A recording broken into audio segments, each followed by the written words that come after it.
Chapter 314. Before she could ask more questions, the plane had already landed. The cabin door was quickly opened. Feng Ling picked up her cell phone and called someone, but in an instant, many people had gathered outside the plane. Even after getting off the plane, Mo Jingshan did not let go of Jin Wan's hand. Jin Wan did not have a chance to ask him again, and the two of them were pushed by a group of people to the hospital. The wound on Mo Jingshan's back was not well treated in the Cambodian hospital. The doctor arranged a special passage for him, and he went for surgery as soon as he arrived. The surgery lasted from 6:30 p.m. to 10 p.m. American time. Because of the general anesthesia, Mo Jingshan did not wake up for the whole night. The police and the people from the base left after the surgery. After making sure that Mo Jingshan's wound was completely fine, Nan Hung was persuaded by Jin Wan to return to the base. Jin Wan was supposed to stay in the ward to take care of him, but because he had just had an operation, Mo Jingshan needed to rest in the sterile ward tonight, and would not be allowed in until tomorrow morning. She couldn't go in now, so she stood outside the ward and looked at the man's pale, but still handsome face through the huge glass window. Her mind kept replaying the scene of Mo Jingshan looking at her before the plane landed. Was it him? The man covered in blood. The man she accidentally saved by the Los Angeles River. Was it Mo Jingshan? Feng Ling went out to buy some daily necessities Jin Wan needed. When she came back, she saw Jin Wan leaning against the glass window, and went up to persuade her. She said that Mr. Mo had recovered a lot, and needed to sleep for a day, because of the anesthesia. He would be fine when he woke up tomorrow. She then took her to the OB/GYN department for a checkup. After the checkup, Jin Wan's physical condition was good. There was no problem, but she had been emotionally unstable these days. In China's words, the fetus had been affected, and was not very stable. She needed to rest in bed for a few days. The burns on her hands also needed to be properly treated, so she arranged a comfortable ward on another floor for Jin Wan, so that she could rest and accompany Mo Jingshan here. It wasn't easy for him to be able to lie down on a bed with peace of mind. There were no longer gunshots or explosions ringing in his ears, and there was no longer any threat to his life. However, Jin Wan suddenly could not sleep. After tossing and turning for a long time, she picked up her phone and saw that Xia Tian had called her a day ago, as well as a few text messages. Where is he? Why aren't you picking up the phone? I'm not planning to come back yet. Cambodia doesn't even have any local specialties. How could it be worth your time? Come back quickly. There are hundreds of millions of orders waiting for you, Boss G. As soon as Jin Wan returned to High City, she went to Cambodia.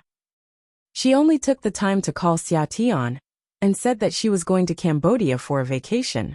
Xia Tian thought that she was under too much pressure from studying in T-City, and allowed her to come out and play happily. This so-called vacation was really an unforgettable experience. Jin Wan smiled and called Xia Tian back. It was night in Los Angeles, but it was already morning in China. Xia Tian was in a meeting in the studio. After Jin Wan briefly told her about her schedule, Xia Tian hurriedly said that she was in a meeting and directly hung up. She put down her phone and lay back on the bed. She picked up the ultrasound test report by the bedside and looked at the small blurry image on it. Earlier, when she went for a checkup, the doctor said that the cute oval dot in the middle was what the baby looked like when it was still an embryo. After staring at it for a long time, Jin Wan's gradually settled heart gradually calmed down, and she finally felt a little sleepy. However, she did not sleep for long. After sleeping for only a few hours, she suddenly woke up with a start. In the dream, Mo Jingshan was covered in blood. In that small wooden house, Dolly had a gun pointed at his forehead. Jin Wan rushed in as though she had gone mad. The moment the gunshot rang out, she screamed hoarsely, but she could not make a single sound. She could only watch as blood splattered everywhere. She did not even see how Mo Jingshan had fallen after being shot. She only saw the ground covered in fresh blood. The warm blood seemed to have flowed to her feet. She was shocked to the point of breaking out in a cold sweat. She abruptly opened her eyes and sat up. Her nose was filled with the smell of disinfectant. This was a ward in a hospital in Los Angeles. It was white and quiet. There was no dolly, no gun, and no blood. Jin Wan closed her eyes, raised her hand to rub her sweaty temples, and let out a long sigh of relief. Fortunately, it was just a dream. Jinwan lifted the quilt and got out of bed. She was wearing a brand new light blue hospital gown, which was very soft and comfortable. There were 2 delicate bags on the sofa in the ward, which were the clothes Feng Ling had bought for her before she left. As for the clothes she wore in Cambodia, of course, they were all thrown away, leaving no trace. Her dream was full of scenes of Mo Jingshan being injured. Jinwan really could not sleep. Although she had taken a shower before going to bed, she still habitually took a shower to relieve her stress. She went directly into the small bathroom in this luxurious single ward. When she came out of the bathroom, the sky outside the window was already white, and it was already 6 o'clock in the morning. Last night, the doctor said that she could only enter Mo Jingshan's ward after 6 o'clock. She took a look at the time, quickly dried her hair, combed it back with her fingers and walked out. Early in the morning, Los Angeles, like High City, was invaded by the cold winter air. Even though the hospital corridor was air-conditioned, at this time of day, the cold weather in the empty corridor made people feel cold to the bone. Jinwan got the doctor's permission, gently opened the door of the ward, and walked in with the help of the faint light in the ward. The curtains of this ward were closed, and it was very quiet. It was so quiet that she could hear the sound of a man's breathing. She walked to the bed. The light in the ward was not very bright. It was a relatively mild kind of cold light, but it was enough to clearly see the outline of the man's face, although it was half dark and not very clear. He was much paler and thinner than when he was in China. There was a light bruise on his chin, and the not-so-obvious bruise on his brow bone had not faded, but he was still incomparably handsome. In the bustling city of the United States, by the Los Angeles River, the young man lay upright on the white bed, sleeping deeply. His face was calm, and his hands were placed on both sides of the quilt. There were also bloodstains on the back of his hands that had been treated with medicine. He was lying there alive and well. Outside the ward window, the dawn of the morning was gradually rising. He lay here quietly, and the faint light fell on his face. Chapter 315. Mo Jingshan. Mo Jingshan. Muttering his name in her heart, Jinwan leaned down. Her soft lips kissed the bruise on his brows, his eyes, his high nose, and finally the man's light lips. However, she did not dare to kiss too hard. She only touched his lips, and was about to get up. However, just as she was about to move away, the man's eyes, which had been quietly closed, slowly opened at this moment. When her lips were a few inches away from his light-colored thin lips moved slightly. Being kissed awake by you early in the morning, is this my reward for returning safely with all 4 limbs intact? The man's voice was low and hoarse, but each word struck her heart. Jinwan's expression turned awkward, but she did not move away. She looked at the man's face so close to her, and stared at his slightly drowsy eyes that were as dark as the deep sea. When did you wake up? Mo Jingshan looked at her and chuckled softly. I just woke up. It's only 6 o'clock now. The doctor said that the effects of the anesthesia would only subside after more than 10 hours. Why are you awake now? The little woman leaning against the side of the ward was much thinner than when she was in T-City. Her chin was much sharper, and there were obvious dark circles around her eyes, a sign that she did not sleep well. Even though the lights were not too bright, her expression could not be hidden. He raised his brows slightly, speaking hoarsely. Not to mention that it's already been 10 hours.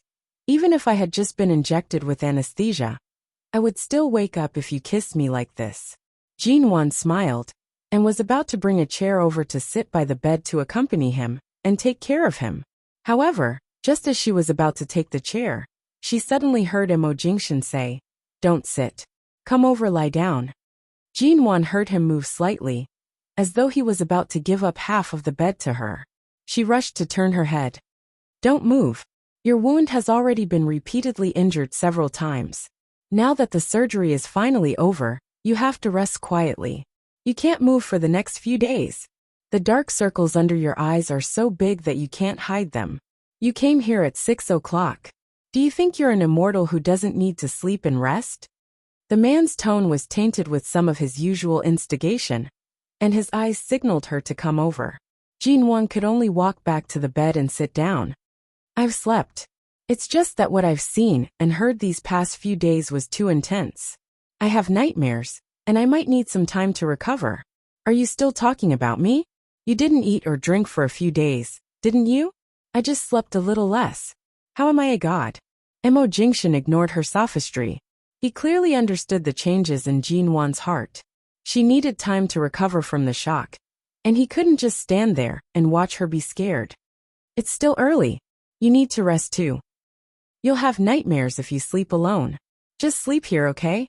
He laid flat and didn't move as she said. His voice was patient and gentle as he coaxed her to lie down with him. Although this was a single bed, it was slightly larger than the beds in ordinary hospitals. If Jinwon really lay down, there would be more than enough space. There was only him under the blanket. She sat on the edge of the bed, looked at the sky outside the window, and then glanced at Mo Jingshan. Then promise you won't move. If something happens to your stitched back because of me, I'll never come to your ward to accompany you again. The man seemed to chuckle. It was a light chuckle that came from his chest. He didn't expose her thoughts of wanting to lie down, but was too embarrassed to do so. He only answered, N. Jinwon took a corner of the blanket, lifted it, and lay down on her side. Mo Jingshan's hand held hers, but Jinwon carefully slapped his hand away. You said you won't move. Not even your hand. Mo Jingshan's voice was by her ears. No, if your fingers move, your finger bones will move. If your finger bones move, your arm will move, then your shoulder, and then your back, head, and neck. You can't move at all, Jinwon said as she carefully lay down as if facing a formidable enemy. She didn't dare to touch him. She didn't expect that one day when she slept by Mo Jingshan's side. She didn't even dare to touch him. How weak do you think I am? How can my back be injured when I hold your hand? When he said this, it was clearly a calm statement, but it sounded like a tease. It even seemed to contain the grievance of wanting to hold his wife, but not being able to. Jinwon lay flat and looked at the incandescent crystal lights on the ceiling. She sighed that not only was this hospital's medical standards excellent, but even this special ward was luxuriously decorated. If it weren't for the fact that the color was close to white, if it weren't for this white bed, it would be comparable to a 5-star hotel. In order not to let his wound be affected again, she simply turned over on the bed and faced him. I'll watch you sleep like this, okay? If you watch me like this, how can I sleep? The man said with a faint smile. Jinwon, do I affect you like this? Then I'll go back to my own ward. He paused, slowly withdrew his hand that was about to hold her hand, and said meticulously, You'd better lie here. His next words. You're easily frightened when you have nightmares. I can comfort you whenever I'm here. Jinwon was silent for 2 seconds. Did I often have nightmares before? Mo Jingshan suddenly glanced at her. Can your memory be any worse? A few months ago, you had a fever and begged me not to leave. You trembled all over and couldn't wake up from the nightmare. Don't you remember? It seemed that there was such a thing. It seems that I haven't had those nightmares for a long time. She leaned against his side, carefully pressed her face against his uninjured shoulder, and spoke in a low voice. Mo Jingshan gazed at her for 2 seconds. Sleep. I'm here. Okay. Even though he couldn't move, he still slowly put his hand on hers under the quilt. There are not only peaceful countries in this world. As long as you want to experience it, you can find a country more chaotic than Cambodia at any time.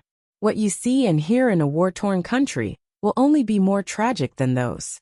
Take some time to watch more news about the war, and you won't have nightmares about the death of these fugitives.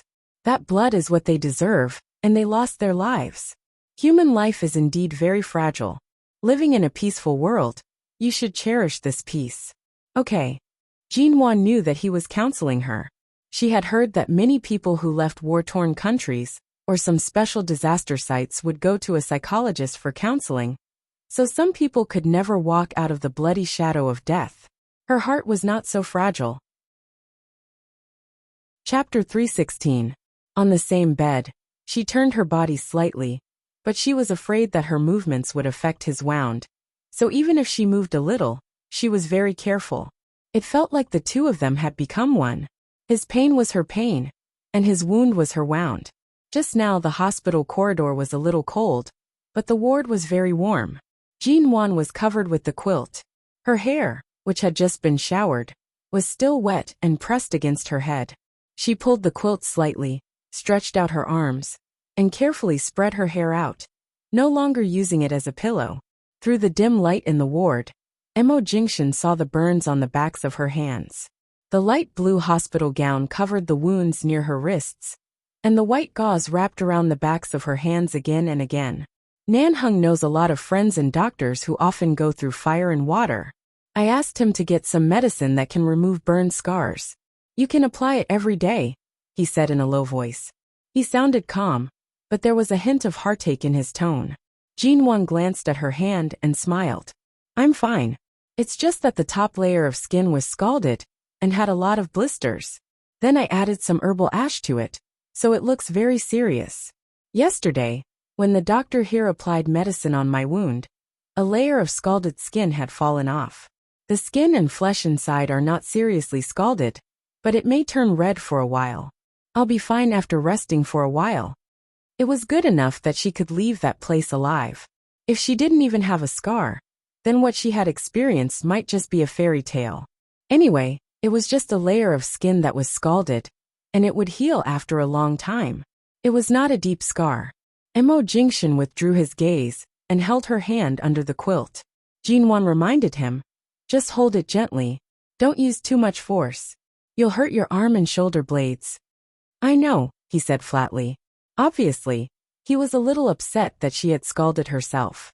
But it was true that he was not a delicate man, and she was not a delicate woman.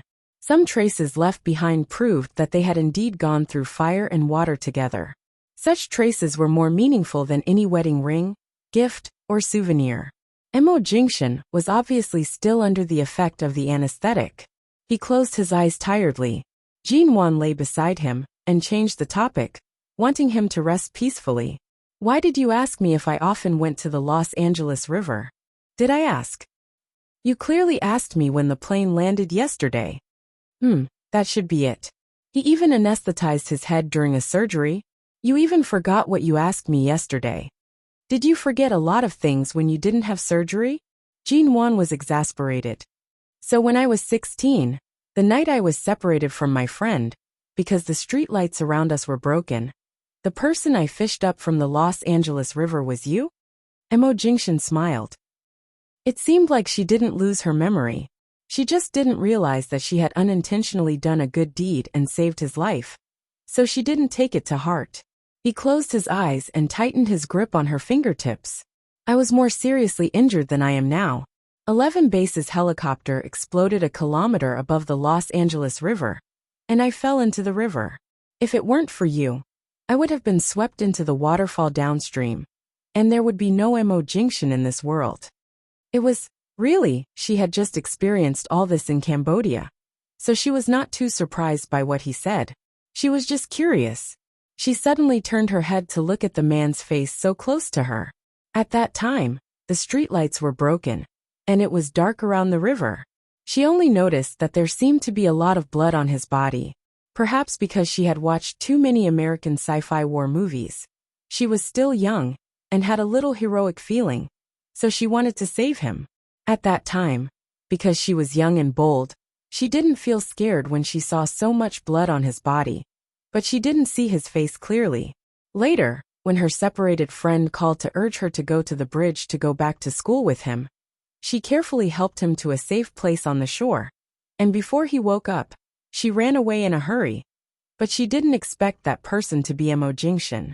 For Jean Wan, those memories were 10 years away, so it was really a long time ago to think about it. So, it was you who arranged the marriage between the Mo family and the Ji family? You didn't do it to repay me, did you? Jean Wan's voice suddenly became bitter. Tut, please don't do it to repay me. She didn't like it. Mo Jingshan smiled. No, there are many ways to repay me. I don't have to sell myself. Jean Wan. Sell herself? Wasn't this equivalent to being openly despised by Mo Jingshan? The marriage was indeed grandfather's proposal, but the choice was mine. At first, because I knew it was you, I just paid more attention to you. But the real reason for the marriage had nothing to do with repayment. Then what's the reason? The man glanced at her. Are you sure you want me, a patient, to lie here and tell you so much? Just this one. I suddenly feel very sleepy. Can't I just say this one? I can't fall asleep if you keep doing this. I'm really sleepy. In the past, it was fine if she didn't know about it.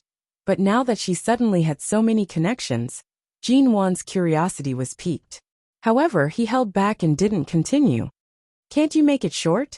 The man didn't speak anymore, just gently held her fingers with his palm, stroked the gauze wrapped around the back of her hand, and closed his eyes as if he was really falling asleep. Jean Wan wanted to ask more, but he had just had an operation last night, and was woken up early in the morning by her. Her lips moved. Although she was unwilling, she closed her mouth and didn't disturb him anymore. She lay beside him and looked at the man. Finally, Mo Jingshan really fell asleep. She could see how much energy he had put into talking with her for so long. But she had to admit that the fear in her heart caused by the encounter a few days ago was really taken away. At this moment, except for the question marks and curiosity in her head, everything else seemed to have been squeezed out, and the feeling of panic was gone. She stared at him for a while before she gradually felt sleepy. She slowly withdrew her hand from his palm and gently placed it on his chest, feeling his steady heartbeat. Beat after beat, it seemed to pass through the gauze in her palm and spread from her hand to her limbs and bones. It warmed her blood and nerves, allowing her to completely find the long-lost sense of security. Chapter 317. Los Angeles Hospital. At 8 o'clock in the morning, Nan Hung and Feng Ling got out of the black SUV. Feng Ling went straight to Jean Wan's ward without saying a word. Nan Hung stood there, glanced at her back, raised his eyebrows, and smoked a cigarette at the door of the hospital before going in. However, when he was about to go to Mo Jingshan's ward, Feng Ling suddenly came over with a dark face. Nan Hung glanced at her and heard the short-haired woman say, "Mrs. Mo is missing." "Missing? Our men are guarding outside the hospital. How could she go out without a sound? I'll go look for her." "Wait, don't rush," Nan Hung said and pushed the door open to enter Mo Jingshan's ward. However, as soon as he stepped in, he suddenly paused and took a step back. He half closed the door of the ward and turned to look at Feng Ling, who had yet to see clearly and had a strange look on her face. As if to make sure he didn't see wrong, Nan Hung hesitated for 2 seconds before he pushed the door open and glanced at the bed. Sure enough, he saw Jean Wan and Mo Jingshan lying in the same bed. "Don't look for her." Nan Hung sneered and signaled Feng Ling to look inside. Feng Ling glanced inside and her expression froze. She saw Jean Wan lying on her side carefully beside Mo Jingshan, her hand pressed against Mo Jingshan's chest through the quilt. Although Mo Jingshan was sleeping on his back, he looked particularly calm and warm. She probably came here as soon as the lockdown was lifted this morning.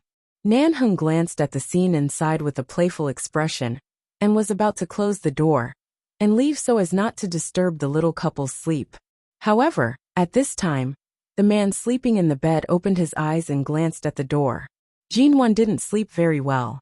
Hearing the conversation outside the door, she woke up and looked at the door almost at the same time as Mo Jingshan. When she met Feng Ling's and Nan Heng's eyes, Jean Wan was still a little sleepy and dazed. After 2 or 3 seconds, she sat up and almost forgot that there was an injured man beside her who couldn't move. The moment her hand pressed against Mo Jingshan's arm, she hurriedly withdrew it, looked at the door, and then at the man who was still very calm when he woke up. On the contrary, it was as if she had been caught red-handed in bed. She could have slept by herself, but she ran to her husband's ward and slept on the same bed as him. It was really awkward. Seeing that they were awake, Nan Hung smiled and pushed the door open. Feng Ling stood outside the door, hesitated, and then turned to walk out with the phone. "You came at 6? Nan Hung took a look at Jean Wan. I didn't sleep well last night and woke up very early, so I came over at 6 o'clock. Jean Wan was about to get off the bed when her hand was held by the man on the bed. "Don't mind him. Go to sleep." Mo Jingshan's tone was mild and calm. Jean Wan. Her legs, which were about to get off the bed, immediately shrank back. Emo Jingshan's bed was so warm. Of course, she couldn't bear to leave. However, although Nan Hung didn't say much, when he approached the bed, the look he gave them clearly indicated that he was complaining about the two of them showing off their affection. Weighing between being shameless and being shameless, Jinwon finally compromised and sat on his bed, not getting off. Jinwon tugged the blanket closer to her body, and then calmly looked at Nan Hung, who was about to reach for a glass of water with one hand and his phone with the other. His expression was confused and silent, and he was looking at the two of them with great displeasure. At this moment, Jinwon felt deeply ashamed of herself for showing off their affection, so she snuggled under the quilt again, trying to make Nan Hung focus his attention on Emo Jingshan. I just King came to visit the patient. Nan Hung picked up the glass of water and turned to fill it. After drinking half a glass with an ugly expression, he turned to see that Jinwon had almost snuggled into Emo Jingshan's arms. Nan Hung. This time, it was not Jinwon who wanted to lie down, but Emo Jingshan saw that 2 buttons of her hospital gown were accidentally undone when she slept, revealing a small part of her collarbone and skin, and signaled her to lie down and cover herself with the quilt with his eyes. When she finally lay down again, Jinwon turned her face away, trying not to look at Nan Heng's expression, but Emo Jingshan held her hand very firmly and had no intention of letting go. Although their hands were both under the quilt, from the outside of the quilt, they could tell what was going on. Jinwon raised her head and mouthed to him, "Let go of me first." Emo Jingshan glanced at her cheeks and bright eyes that were a little tight because of embarrassment. His lips curved beautifully, and he mouthed to her, "No, Jinwon." Because he was injured, she didn't dare to push or struggle away from his hand too hard. At this time, Nan Hung glanced out of the door of the ward. Seeing that Feng Ling was nowhere to be seen, his face darkened. Hearing the sound of the cup being slammed down, the two of them paused and looked at Nan Hung at the same time. Nan Hung resisted the urge to smash the cup on Emo Jingshan's face and said coldly, "You too be careful. For the sake of the stability of the baby in her belly, you'd better be a vegetarian in the first 3 months of pregnancy, and try to restrain yourself after 3 months." "I just came to see him and took a nap," Jinwon explained. "Well, I'll restrain myself," Emo Jingshan answered flatly. "Restrain?" Jinwon was speechless. Restrain? He just took a nap. Why did it sound like he had done something like that just now? She was still a pregnant woman. 10 minutes later, Feng Ling came in with several breakfasts. "Are you all awake?" The short-haired woman didn't even look at Nan Hung, and took the breakfasts in her hand to the bedside. "I think you haven't eaten anything yet. Mrs. Mo is now in the period of morning sickness, so I think the nutritious meals in the hospital are not very good. I went to a nearby Chinese restaurant to buy some Chinese breakfast, porridge and fried dough sticks. Is that okay?" Before Jinwon and Emo Jingshan spoke, Nan Hung had walked over. Yes, he had just reached out to take his share when Feng Ling picked it up, opened the plastic lid, and put it on the table by the bedside. "Mrs. Mo, you eat first." Nan Hung. After the breakfasts were distributed, Feng Ling saw Jinwon come over in only the hospital gown, so she turned to go out, and went back to her ward to fetch a coat for Jinwon. Chapter 318. Nan Hung sat on the sofa not far from the bed, opened the plastic bowl, and ate a few mouthfuls of porridge. He did not answer Emo Jingshan's question, but thought of the picture of Jinwon lying next to Emo Jingshan, and then the picture of Feng Ling not even bothering to look at him. He felt that this bowl of porridge tasted like dog food in his mouth. In fact, Feng Ling is a very delicate person, but she is too good at hiding her emotions. As Jinwon fed Emo Jingshan breakfast, she said softly, "I've been in contact with her for so long. Although she's cold and distant most of the time, it's just that the protective layer around her is too thick." As she spoke, she blew gently on the bowl, and then fed Emo Jingshan a mouthful of porridge, asking with concern, "Is it still hot?" Seeing Jinwon carefully fearing that he would be scalded, the smile on Emo Jingshan's lips grew clearer. Just now, the head of the bed had swayed a little, and he was now sitting on his stomach. Compared with Nan Heng's cold face, His face was like a spring breeze. Nanheng really felt that he couldn't eat breakfast anymore. I'm afraid you still don't know how he married you? Nanheng said with a snort. Jinwan glanced at him and replied, Do you mean that I saved him by the Los Angeles River a few years ago or something else? Nanheng's cold brows moved, and he was a little surprised. You know, Mo Jingshan said lightly, there's no need to hide it. Nanheng looked at Jinwan and smiled. Aren't you afraid that he married you to repay a debt of gratitude? Jinwan. He said no. Mo Jingshan glanced at him coldly.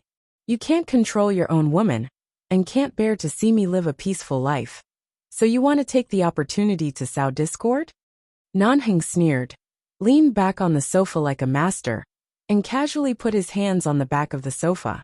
Looking at the two people on the sickbed, one feeding and the other eating, he sneered and said, What do you like about this once arrogant and domineering first miss? What's so cute that you, CEO Mo, are willing to tie the rest of your life to her? This was a good question. Jinwan had wanted to ask that earlier. Mo Jingshan did not even think about it. He gently pressed down the spoon that Jinwan had just brought to his mouth, chuckling softly. A 16-year-old girl pouting her lips and blowing air at me without any rhyme or reason. As she blew, she said that this was her first kiss. Isn't that cute enough? Jinwan, can you not mention this matter again? From the perspective of her age, he was clearly a F***king retard. Nanheng rolled his eyes. Is this F***king cute? Mo Jingshan's elegant and deep brows rose slightly as he calmly said. At High City's banquet, the way she hid in a corner to avoid the crowd in order to secretly drink a few glasses of wine was especially cute. When she heard that they were going to get married, she stopped her father's car on the street and argued that she wouldn't marry anyone she didn't love was especially cute. In order to escape from the wedding, she used a pair of scissors to poke 10 to 20 holes in her dress was especially cute. At the wedding, she purposely bent her fingers and declared that her fingers were crippled and couldn't wear the wedding ring was especially cute. After the wedding, she was so angry that she refused to throw the bouquet and hid backstage to vent her anger on the flower petals. Jinwan. She suddenly wanted to find a hole to hide in. Nanheng expressionlessly said, I'm just asking casually. Mo Jingshan said seriously, I can count a few more. Nanheng remained expressionless. Save it for when your wife is 3 months pregnant. Go back to your bedroom and count them. Mo Jingshan looked at him with pity.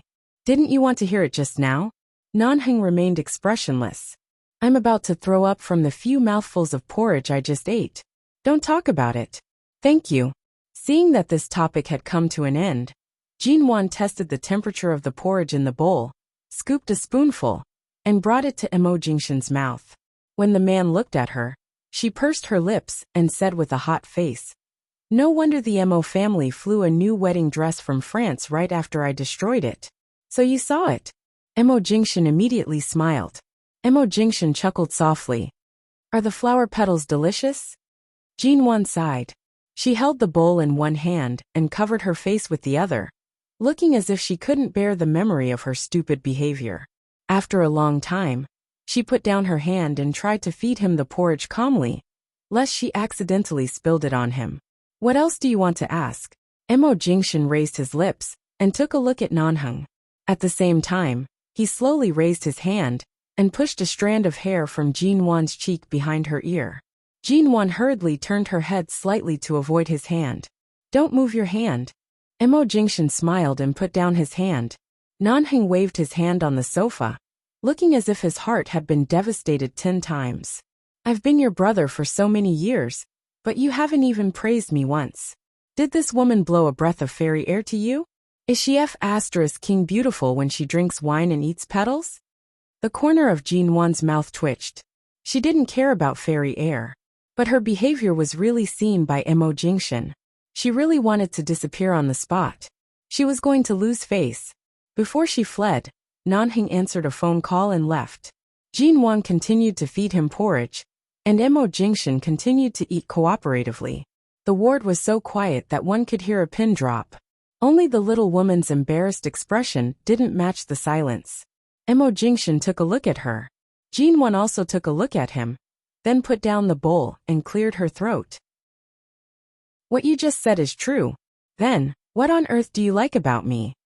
Mo Jingshan looked at the porridge that she had taken away and lowered his eyes to think. You can also understand that I'm bewitched by your beauty. Jin Wan resisted the urge to roll her eyes. There are so many beautiful women out there. Even a small celebrity from the entertainment circle would have a certain level of beauty. Do you have to describe yourself as so shallow? The man smiled. Who told you to be so beautiful? Jin Wan's heart was trembling from his smile. She couldn't talk to him anymore. She really couldn't talk to him anymore. She really couldn't flirt with him anymore.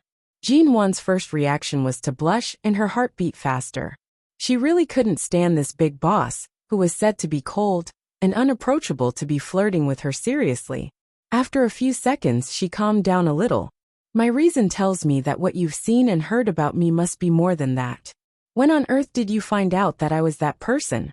At that time, the street lamp was broken, and I couldn't see clearly, let alone you who couldn't even open your eyes. Chapter 319. Jin Wan. Mo Jingshan's smile faded. My life is yours. My body and mind are also yours. If you dare to abandon me now, won't your conscience hurt? Jin Wan. She abruptly put down the bowl of porridge, pulled up the blanket on the bed, and covered his face. The man's body couldn't move, so she covered his face and head. After maintaining this position with the blanket for a full 5 seconds, she was the first to give in and tugged the blanket down with a pained expression. Jin Wan's face was cold, and she said seriously, get well first. If you get hurt like this again in the future, I'll really abandon you. The man smiled and didn't provoke her anymore. He pointed to the porridge she put on the table. What? Continue to feed me. For the rest of the day, many of the little brothers of 11 Base came to the hospital to visit behind Nan Heng and Feng Ling's back. But not everyone could enter Mo Jingshan's ward. Not even the people of 11 Base. Jin Wan received the call and went down to pick up those little brothers. When Nan Heng suddenly came back and glared at them, the little brothers expressed their sympathy and prepared to leave dejectedly. Before leaving, one of them suddenly said with emotion, Mr. Mo, I wish you good health and a happy married life, because Mrs. Mo is really a good person. Mo Jingshan, who sat quietly on the bed, was not affected by the liveliness here at all. His handsome face was calm, but he raised his eyebrows because of these words. The little brother pointed in the direction of the distant Cambodia. Previously, when we were in Cambodia, Mrs. Mo not only cooked for us, cleaned the house, but also washed our socks. We've been single for more than 20 years, and it was the first time a woman washed our socks. I couldn't bear to wear them. The moment Mo Jingshan heard this, Nan Heng directly kicked his butt and chased them out. Get out! They left, and the ward was quiet for a moment. Mo Jingshan turned his eyes to Jin Wan. Wash socks. Who ordered you to do it? Without waiting for Jin Wan to answer, he turned his eyes to Nan Heng. Don't look at me. I don't even believe that eldest Miss Ji can cook. How could I let her do this? Nan Heng felt that it was necessary to make those brats run 50 laps around the base after they returned. She's too worried about your safety. She's afraid that she'll let her imagination run wild and find something to do. Jin Wan coughed. I did do it myself. There's no need to mention this kind of thing. Just now they were just joking. In fact, I didn't wash many pairs. I was just doing it out of courtesy. Otherwise, I'll feel bad if I eat, live, and be protected by them. Nan Heng snorted. Those brothers whose socks you've washed may face the fate of being target practice by a group of newbies from today onwards. You may feel even more apologetic. Jin Wan. I don't think so. Nan Heng coldly raised his brows and pointed at Mo Jingshan on the bed with his chin. If you want them to be spared, you have to plead for them. Based on what he said, it wouldn't be good if she didn't plead on his behalf. Jin Wan turned her eyes to the bed. Mo Jingshan indifferently glanced at Nan Heng. If you continue to use moral coercion on her, I'm afraid those brothers of yours will become targets for 2 years. Last night, Jin Wan went to the gynecology department for a checkup too late, so there were some other items that she did not check. Jin Wan was called to the consultation room by the doctor. In the ward, Nanheng tossed his phone onto Imo Jingshan's bed. A private message appeared on the screen. The Su family received the news last night. The moment you entered the operating room, they came. With Officer Ince around, they weren't able to enter the hospital. However, after Su Shui was forcefully brought back to America, she must have been frightened by the way the people at the base punished her. It's said that she's been locked up at home, and her mental state isn't good. The Su family is still brooding over this matter and wants an explanation from you. Imo Jingshan coldly glanced at the message on the screen. Mental problems? Nanheng coldly sneered. I think there's an 80% chance that she's really frightened. The psychiatrist visits the Su family every day. It's said that she often doesn't sleep for the entire night. Even the slightest movement would scare her into screaming. The doctor said that she's overly frightened. Imo Jingshan curved his lips slightly, coldly saying, since there's a mental problem, why would they want an explanation from me? I know a psychiatrist in Los Angeles. If they need it, send someone to send her to a mental hospital and treat her. How is this treating her? Imo Jingshan clearly wanted the Su family to lock Su Shui up at home.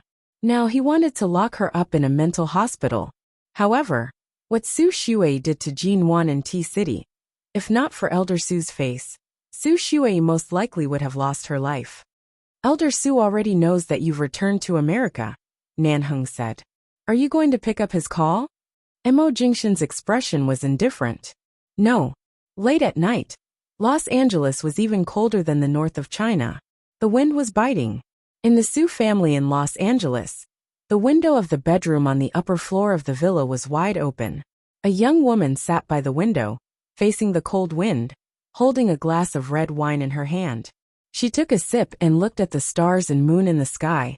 Her ears were filled with the conversation she occasionally heard when she went downstairs during the day. Imo Jingshan has returned to America. He's in the hospital, but he can't get in. The police and another group of people are guarding the hospital very strictly. We just want to take advantage of his rare return to America to make up for what Shui has done. Our Shui only went to T-City to seek justice for her cousin. She was indeed very absurd and offended Mrs. Mo. But no matter what happened, the doctor said that Shui's brain was severely damaged and her mental problems were even more serious. Shui is still so young. We can't really let them kill her. Elder Su, no matter what, Shui is your grandniece. She did this for Jilan. Now that Imo Jingshan refuses to see her, you should at least step forward and speak for her. Since Mrs. Mo is unscathed, why would they destroy Shui? She is less than 20 years old, a few years younger than Jilan. The Su family has been friends with Shine Group for so many years and has a relationship with the base.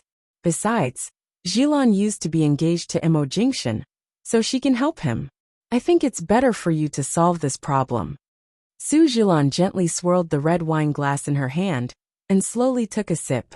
Not long after, she became slightly tipsy. Her watery eyes slowly turned to the room and looked at the photo frame on the white shelf beside the bed. In the past 2 years, in order to prevent her from going to him, Grandpa had grounded her and forbade her from leaving Los Angeles or America. Chapter 320. She spent the whole day in Imo Jingshan's ward. At 4 or 5 o'clock in the evening, a doctor came to give Imo Jingshan an anti-inflammatory injection, and Jean Wan returned to her ward. Hospitals in the United States did not advocate injections, but Imo Jingshan's back and head wounds were deep, and he had just had an operation, so he needed continuous anti-inflammatory treatment to prevent infection, so he had to have 2 bottles of intravenous drips. However, the speed of intravenous drips was much slower than in China. It was said that this would reduce the possibility of the drug destroying the human body's resistance. After waiting for more than an hour, a bottle of medicine was not even 1/3 used up. So Jean Wan didn't go back and fell asleep in the ward. When she woke up, it was already midnight, and she was awakened by the ding sound of a text message on her cell phone. She guessed that if she didn't sleep by Imo Jingshan's side, she would really have nightmares. Just now, she dreamed of blood again, but this time, it was not Imo Jingshan but herself who was injured in the blood. Jean Wan opened her eyes with a jerk and sat up. The ward was quiet and dark. She turned to see the screen of her cell phone on the bedside and immediately picked it up to check. Usually, only Xia Tian and Xiaoba liked to send her messages when they were not busy. She thought it was another call from the studio in High City, but the sender was not a number she was familiar with, but a string of foreign numbers. She received not a text message but a photo. Jean Wan hesitantly stared at the photos, stretched out her finger, and clicked on the photos to enlarge them. There were 3 photos. The first one was of the famous Beverly Hills in Los Angeles. Under a row of distinctive European-style buildings, a black limited edition Porsche was parked.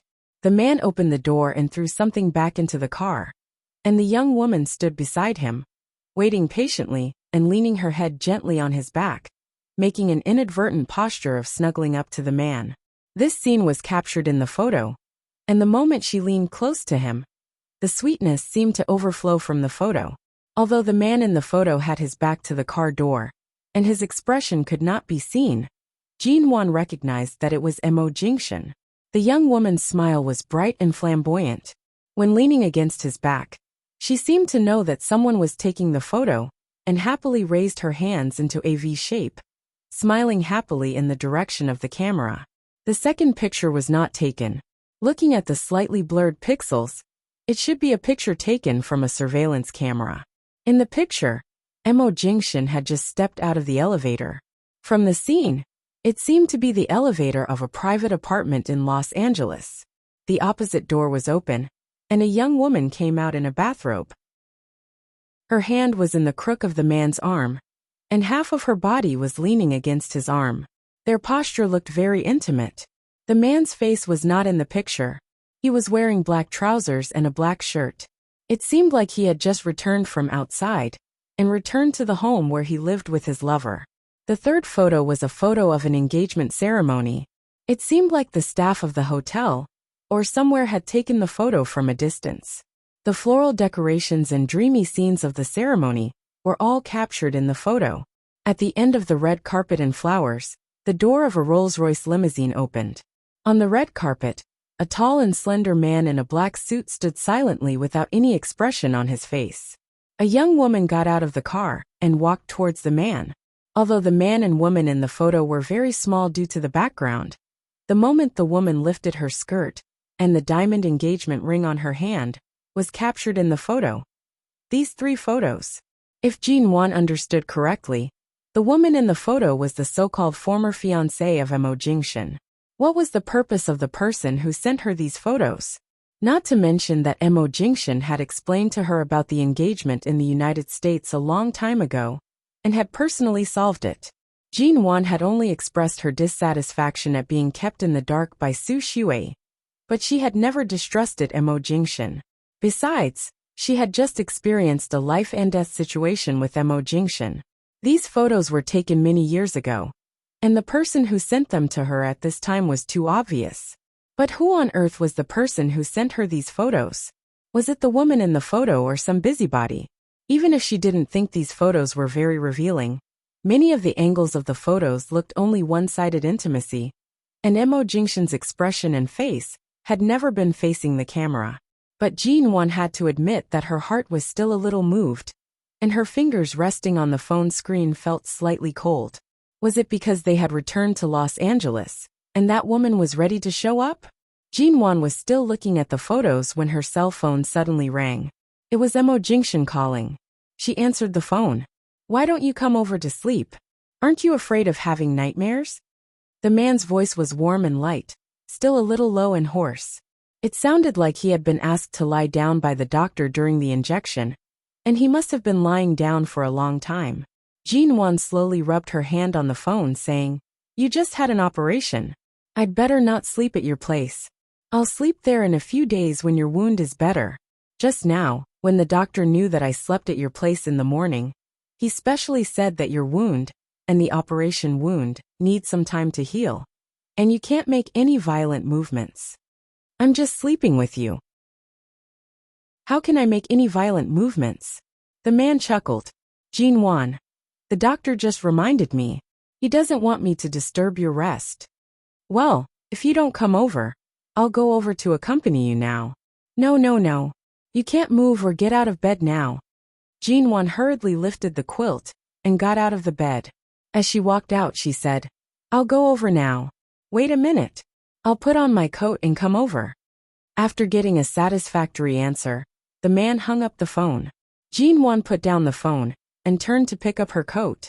When she was about to leave the ward, she paused, lowered her head, opened the page of the photos just now, and deleted the 3 photos and messages from unknown sources.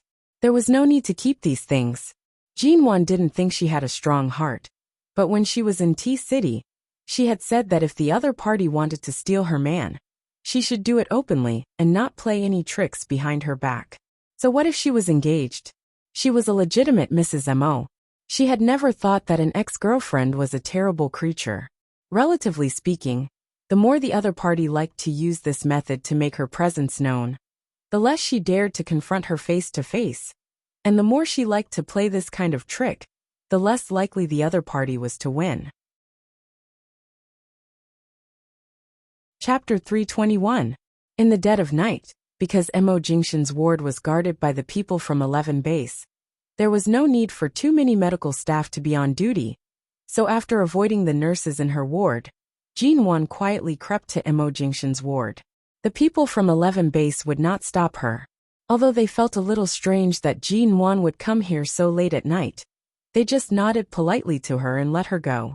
When Jinwon pushed open the door of the ward and entered, she saw that the head of the man's bed had been shaken again.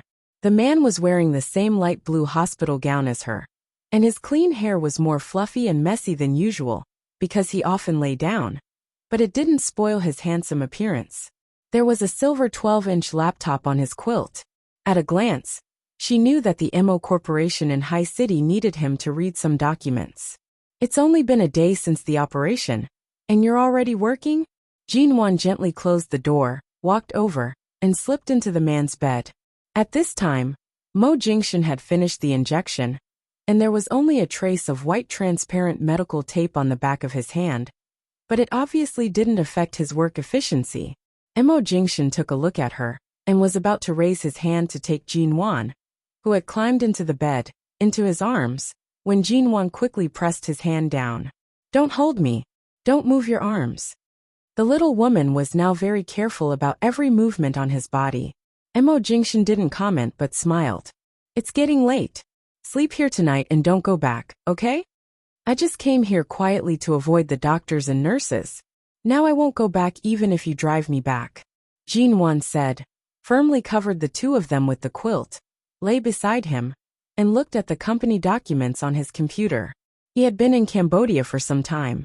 Although there were vice presidents and many reliable managers and assistants in the company, there were still many final decisions that Mo Jingshan had to deal with personally. Judging from the number of unread emails, it could be seen that there were a lot of backlog of documents. Do these documents need to be typed? Jinwon asked. Mo Jingshan's hand stroked her hair. As soon as Jinwon finished speaking, he saw that he needed to type a reply. He had just retracted his hand to touch the computer when she suddenly sat up, took the computer away from the quilt in front of him, put her hands on the keyboard obediently, and turned to look at him seriously. How should I reply? Let me help you. Seeing that she was so proactive, Mo Jingshan did not reject her good intentions. He signaled with his eyes for her to look at the other documents on the screen that had already been approved. Write your consent here. At the same time, circle the items that need the attention of the company's departments. Let them arrange it themselves. As Jinwon listened, she quickly typed and highlighted the key points. Half an hour later, there were more than 10 pages of documents. Some required approval, while others required approval or rejection. Previously, when she was in the studio, she sometimes had to face the planning documents submitted by the subordinate departments. However, facing the various documents of such a big company like the Mo Corporation, she really felt like an emperor reading the memorials to the throne. The ward was very quiet. Occasionally, a white light flashed on the computer screen when a new email was opened and refreshed.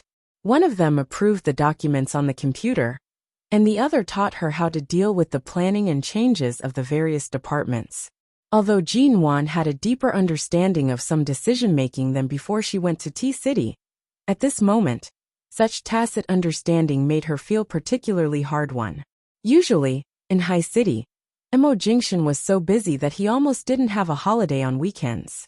Now, while he was injured in the hospital, he could still teach her how to deal with these matters step by step. The next morning, when Nan Hung entered the ward, he saw Jean Wan sleeping on Mo Jingshan's bed again. What was more, Jean Wan had obviously come last night and didn't go back to her own ward to sleep. As soon as Nan Hung arrived, Jean Wan woke up and slipped out with an embarrassed expression, saying that she wanted to go back to her ward to wash up and brush her teeth. Seeing Jean Wan run away, Nan Hung walked in with an expression as if he hadn't slept last night.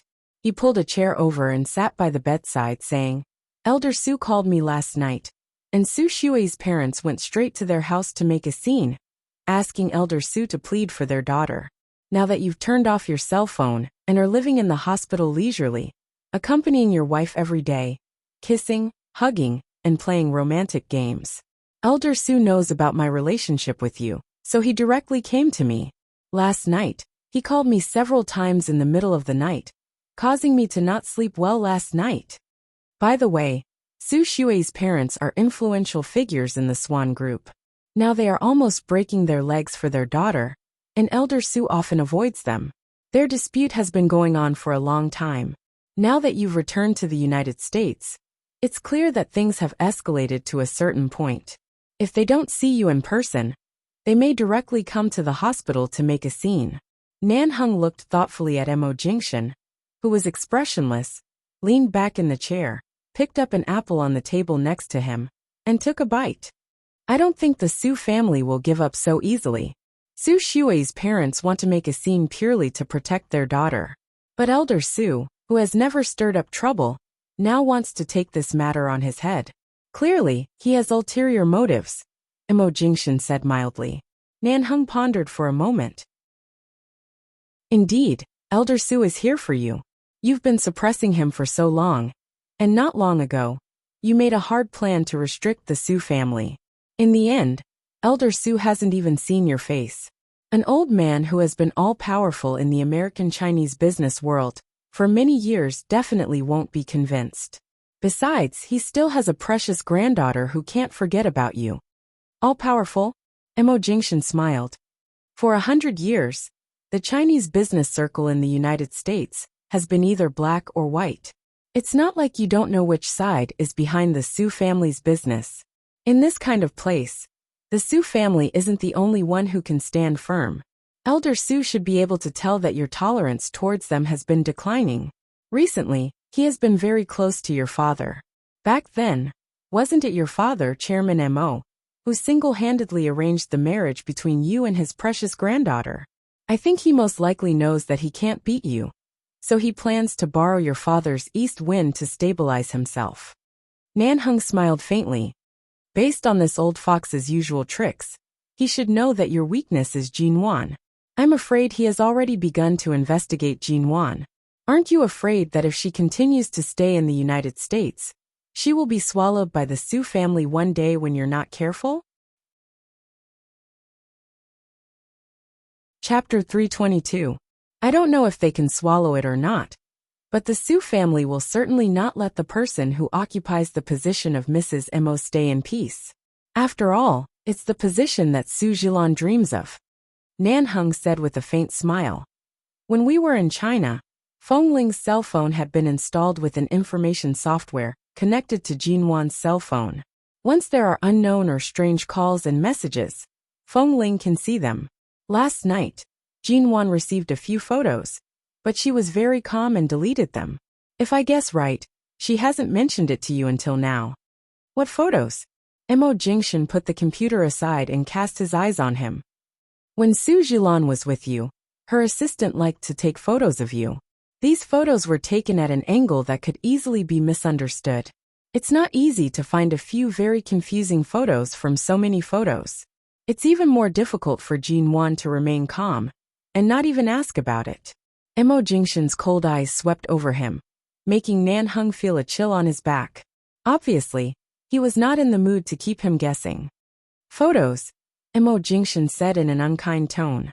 Hearing this, Nan Heng knew that Mo Jingshan was used to compromise on Jinwan, so he didn't beat around the bush and threw the cell phone to him. These 3 photos. If I remember correctly, when Su Jilan ran away from home because of a conflict with her grandfather, she lived alone in the apartment. At night, she called you and said that the water heater at home was broken and asked you to help her check it. That night, she was going to leave you there, but you came back in less than half an hour. I've been curious about this for many years, but I haven't found a chance to ask you. Did you touch her at all that night or too fast? Nan Heng said this with a smile in his eyes, obviously teasing. Mo Jingshan looked at the photos on the cell phone and coldly spat out 2 words. I didn't touch her. For her to be able to keep a screenshot of you entering her apartment's hallway till now, it shows that her heart hasn't cooled even now. If Jinwan were to see these 3 photos, her heart would probably be experiencing a magnitude 10 earthquake. Did she really not say anything when she came to sleep at your place last night? Mo Jingshan thought of the scene last night when Jinwan helped him deal with the documents here until late at night, and his eyes darkened. He turned off the cell phone and glanced at the door that Jinwan had just closed when she walked out. Jinwan did not return to Mo Jingshan's ward. After washing up, she called Feng Ling to go to the commercial street opposite the hospital to relax. Although the doctor had told Jinwan to rest in the hospital, she was allowed to simply go shopping. After all, Jinwan was not injured, and it was good for her body and the child to go out for a walk occasionally. Besides, Feng Ling had seen the photos Jinwan received last night. When Jinwan called her, she immediately came to take her out of the hospital. It had been a long time since he had been to the United States. Other than some small shops and small buildings, the streets of Los Angeles had not changed much. It was already a mature international city, unlike China, which was still fully developing and had many investment and business opportunities. The hospital they were staying in was a large, professional, and well-equipped private hospital in Los Angeles. The hospital was located near downtown Los Angeles, very close to the busiest commercial street here. This time, their return to the United States was very sudden, and they didn't bring many clothes back. Jinwan bought a thick, wet white cashmere coat for herself, and a black cashmere coat for Mo Jingshan in accordance with the same cold season in Los Angeles and High City. One black and one white. She made them look like a couple. She also bought some other clothes that she needed to wear frequently. After they were tired, they passed by a milk tea shop. She couldn't drink anything now, let alone touch milk tea or coffee. Seeing that there was warm milk in the shop, the 2 of them took their bags and sat down in the shop. Feng Ling accompanied Jinwan all the way, and didn't urge her to go back to the hospital early. If she wanted to come in and sit for a while, she would accompany her. If she wanted to drink milk, she would buy it for her. In short, if Jinwan could digest those hidden unhappy emotions in such a calm way, she would accompany her more, in case she had nowhere to vent and kept calm. Jinwan sat by the window in the milk tea shop. Feng Ling helped Jinwan line up to buy milk, and then went to the other side to buy a small cake.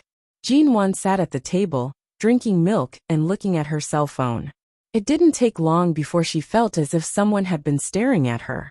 She turned to look out, only to see a young woman in a blue custom-made coat, standing by the roadside near the overpass. Her eyes fell accurately in Jinwan's direction through the window. The moment their eyes met, Jinwan recognized the woman in the blue coat. It was the woman in the photo last night. She came so quickly, Jinwan raised her eyebrows. Growing up, she had met all kinds of socialites and daughters in the circle, as well as Ji Min Gran, who had always been scheming against her. She had been used to so many troublemaking and restless women. She had thought that a woman who had a past with Mo Jingshan would at least be someone who could stay calm. At least, her character and means should be several levels higher.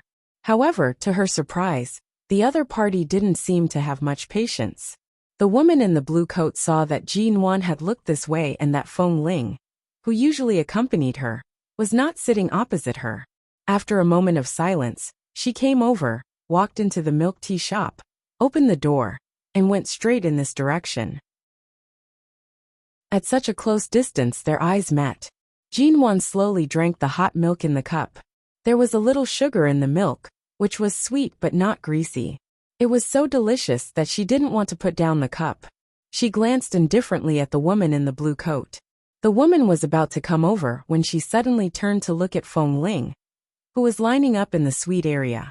After a moment of hesitation, her eyes fell on Jinwan again, saying, "Miss Ji, do you want to go to the bathroom with me?" Jinwan looked at her. This beauty in blue did not just want to go to the bathroom. Her face was full of, "I want to talk to you about a day of fighting." She was not stupid. How could she accompany a woman who was a threat to her to avoid Feng Ling's sight? Besides, she was drinking here. Why should she accompany her to the bathroom? Chapter 323. Su Jilan had heard from Su Shui that Jinwan was not someone who could be easily controlled. Seeing that Jinwan wouldn't stand on the passive side at all, Su Jilan pondered for a moment and then walked over. Jinwan raised her eyes and said lightly, "Jinwan." Because of her initiative, the other party smiled politely at her. Su Jilan. What a friendly way to start a self-introduction. Was her surname also Su? Jinwan asked calmly. "Is Su Shui yours?" "Cousin." Su Jilan's appearance and temperament were both beautiful and aggressive. She was about 1.66 meters tall and wore high heels. Her oval face had a small pointed chin, which made her look even more beautiful. She was wearing a white t-shirt, trousers, and a blue coat. Her hair was permed into a casual and generous light wavy style, which fell behind her shoulders. Standing here, she had a proud and superior temperament and was unrestrained in her beauty. At first glance, one could tell that she was a very flamboyant person. Jinwan nodded in understanding and slowly uttered a word. "Sit."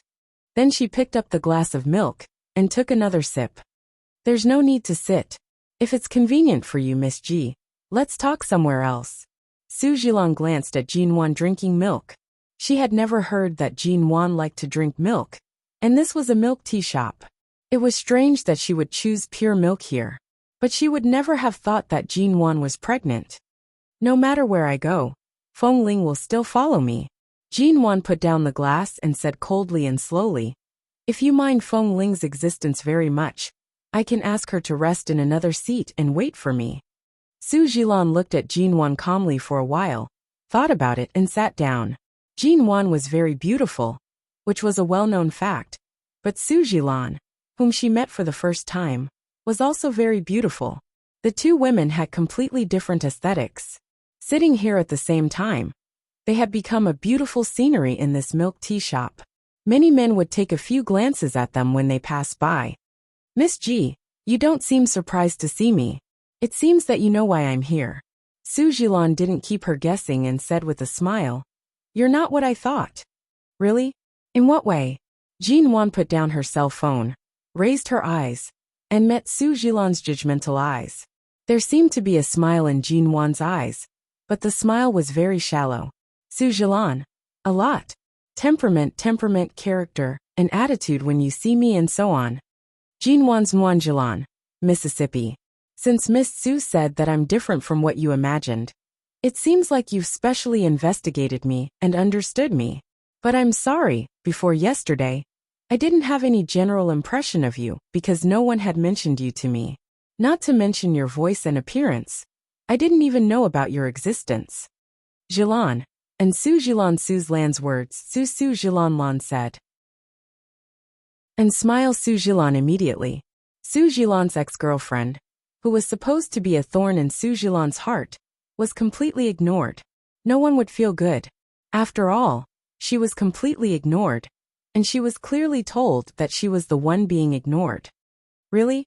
It seems that the people around Jingshan have done a good job of protecting and respecting me. Su Jilan smiled, called the waiter, ordered a glass of water, and took a sip. Jinwan's cell phone rang. It was a text message. She glanced at it, then half closed her eyes and chuckled. "Oh, since you're the one being protected, why did you send me that kind of photo last night? Followed me all the way from the hospital to here.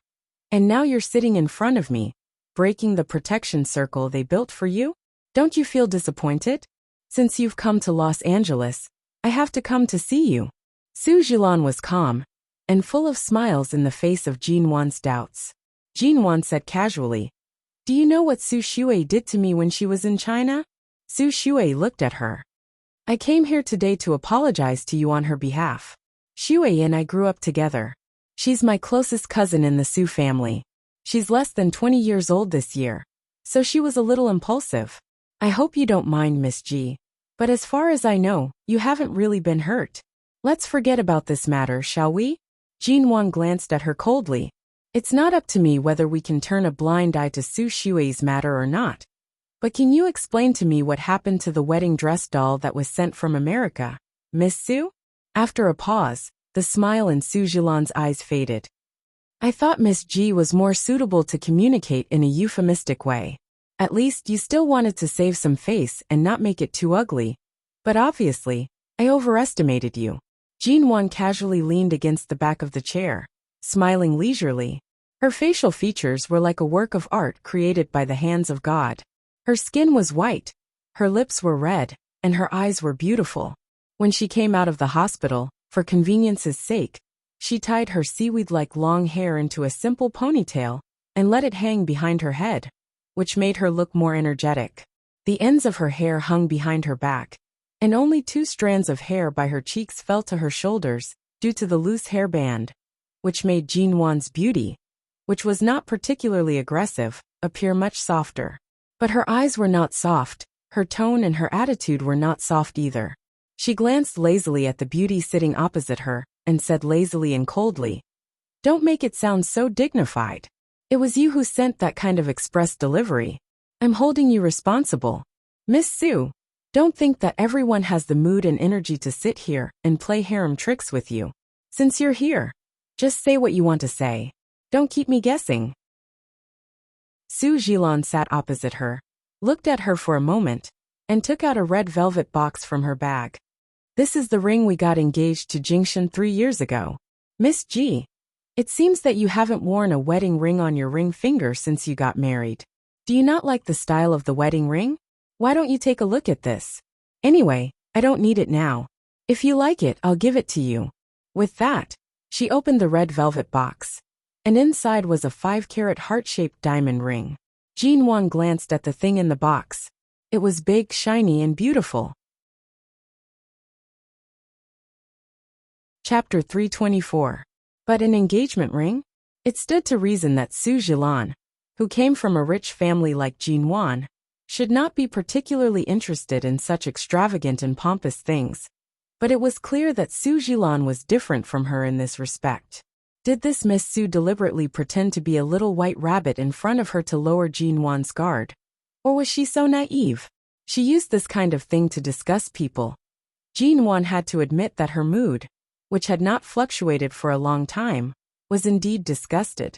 Speaking of the wedding ring, Jin Wan was in the wrong. When she and Mo Jingshan got married, she refused to wear it at the wedding and tried to avoid it. But in the end, Mo Jingshan put it on her. But that night, she threw the ring into the drawer of the bedside table in her bedroom. A few months ago, when she was in the Yew Garden, she deliberately went to look for it, but couldn't find it. She guessed that Ji Mengran might have taken her wedding ring away when she was living in the Yew Garden. At that time, Jin Wan and Mo Jingshan did not choose that ring together. Instead, grandfather Mo had ordered someone to have it custom-made abroad. The design was very extravagant and flashy, even more so than the one in front of her. Such a large diamond was indeed not the style she liked. With Mo Jingshan's quiet and low-key personality, he would definitely not like this type, so she did not deliberately look for it again. But now Su Jilan discussed her with the reason that she hadn't worn a wedding ring. Jin Wan didn't speak for a while. Feng Ling had seen what was going on here after buying the cake. When she saw Su Jilan, she planned to come over immediately, but when she saw the two of them sitting here and seemed to be chatting calmly, she hesitated and decided not to be nosy, so she waited for a while. However, he only waited for a few minutes before he walked back. "Mrs. Mo." The cheesecake was placed in front of Jin Wan, and at the same time, she pushed the red velvet box away a little, blocking Jin Wan's attention from the ring. Feng Ling said, "Let's go back after eating this cake. It's getting late." Mr. Mo will be worried about you. Feng Ling, long time no see. Su Jilan, who was ignored by Feng Ling, looked at her with a smile. Feng Ling finally turned to look at her and said coldly, Miss Su. Su Jilan looked at her with a smile, thought for a while, and quietly closed the red velvet box on the table, saying with a smile, I heard you returned to Los Angeles, but you have been in the hospital these days. Who on earth is sick? I heard from my grandfather and uncle that the hospital is heavily guarded and can't be entered. Is there anyone who is seriously ill? Sorry, I'm just Mrs. Mo's bodyguard. I don't know anything else, Feng Ling answered coldly. Su Jilan paused and smiled knowingly. With your ability, Feng Ling, you're actually willing to be a bodyguard.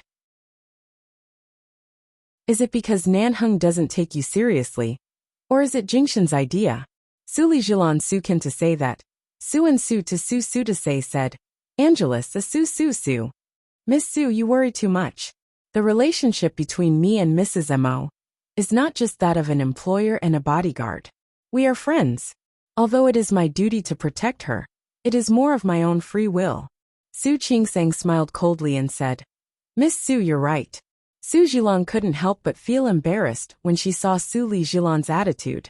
She pursed her lips and suddenly looked at Jin Wan. Feng Ling has always been colder and harder than a man. It's rare that you can get used to her.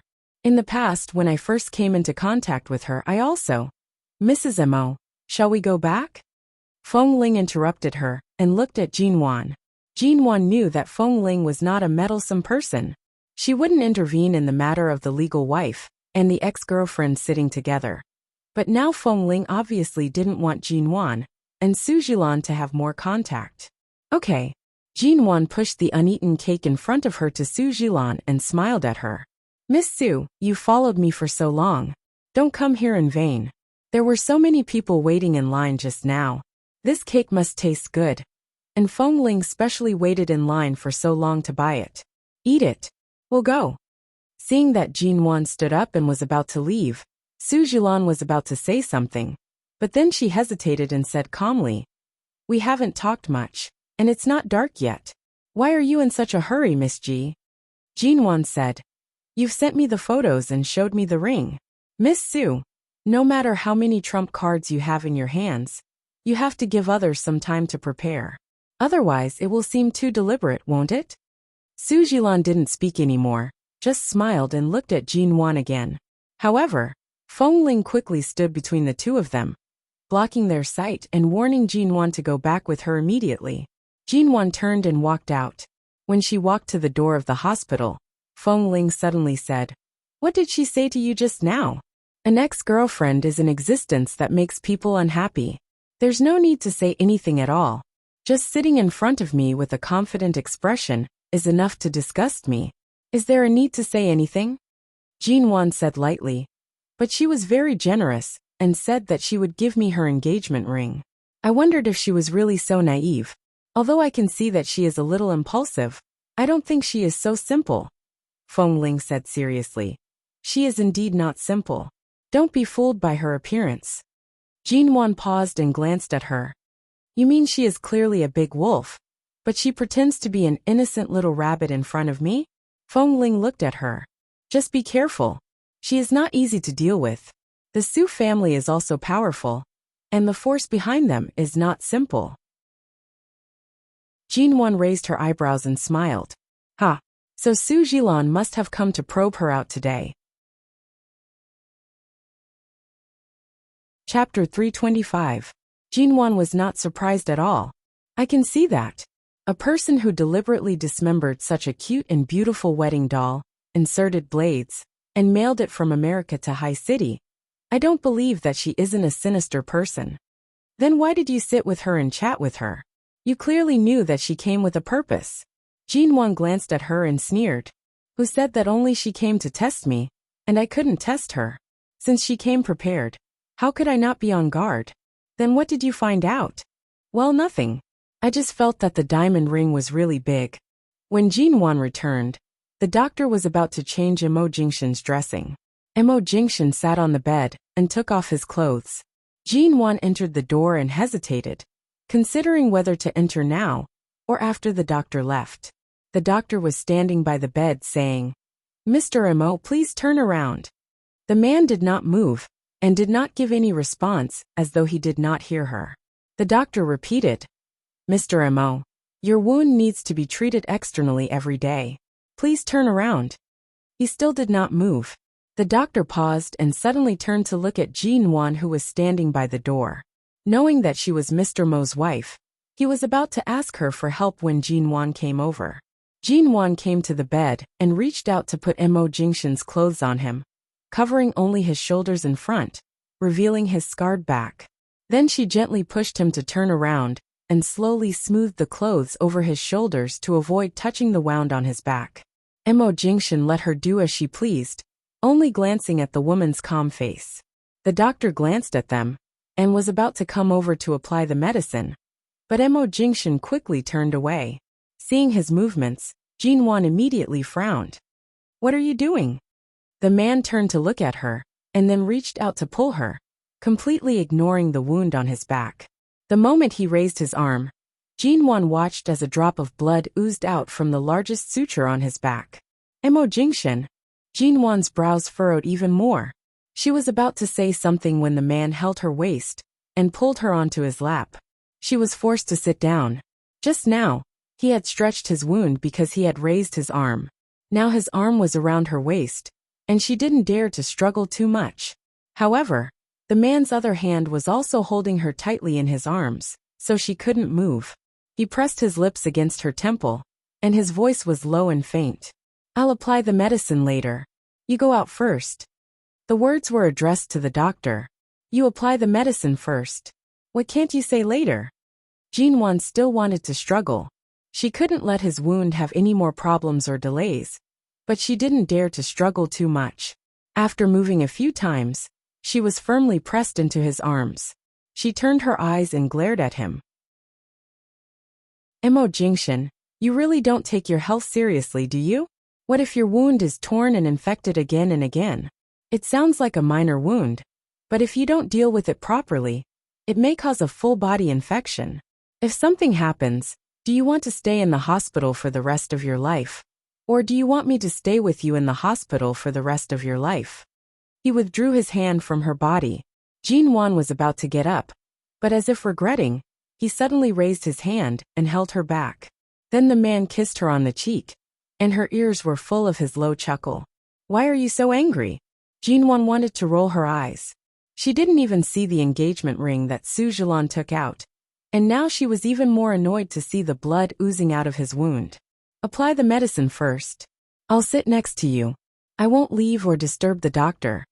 Seeing his pale face, Jean Wan knew that he deliberately wanted her to stay here, but she couldn't bring herself to go back to her ward, so she finally compromised. The stalemate lasted for less than a minute. The man finally let go of her. She withdrew her gaze, got up, sat down with a straight face, and said to the doctor, "Apply the medicine." The doctor nodded and secretly gave Jean Wan a thumbs up. Mr. Mo was not a simple person. Doctors like them didn't dare to speak loudly. And if Mr. Mo didn't cooperate, they didn't dare to force him to apply the medicine.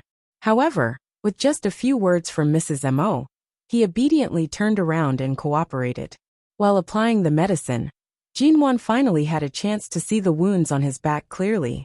Although they were sutured well, the wound was too deep, and the wound in the middle of the spine was also deep and large.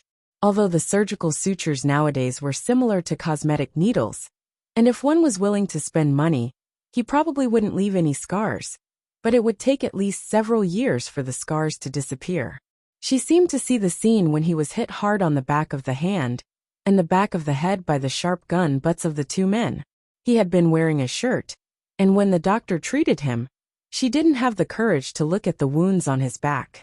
Now that she saw them, she felt as if a large piece of blood had been dug out of her heart in an instant. She was really distressed. Mo Jingshan was sitting facing Jean Wan, and he could see the distress that flashed across her eyes and her slightly red eyes. The softness in the woman's eyes made the man's heart skip a beat.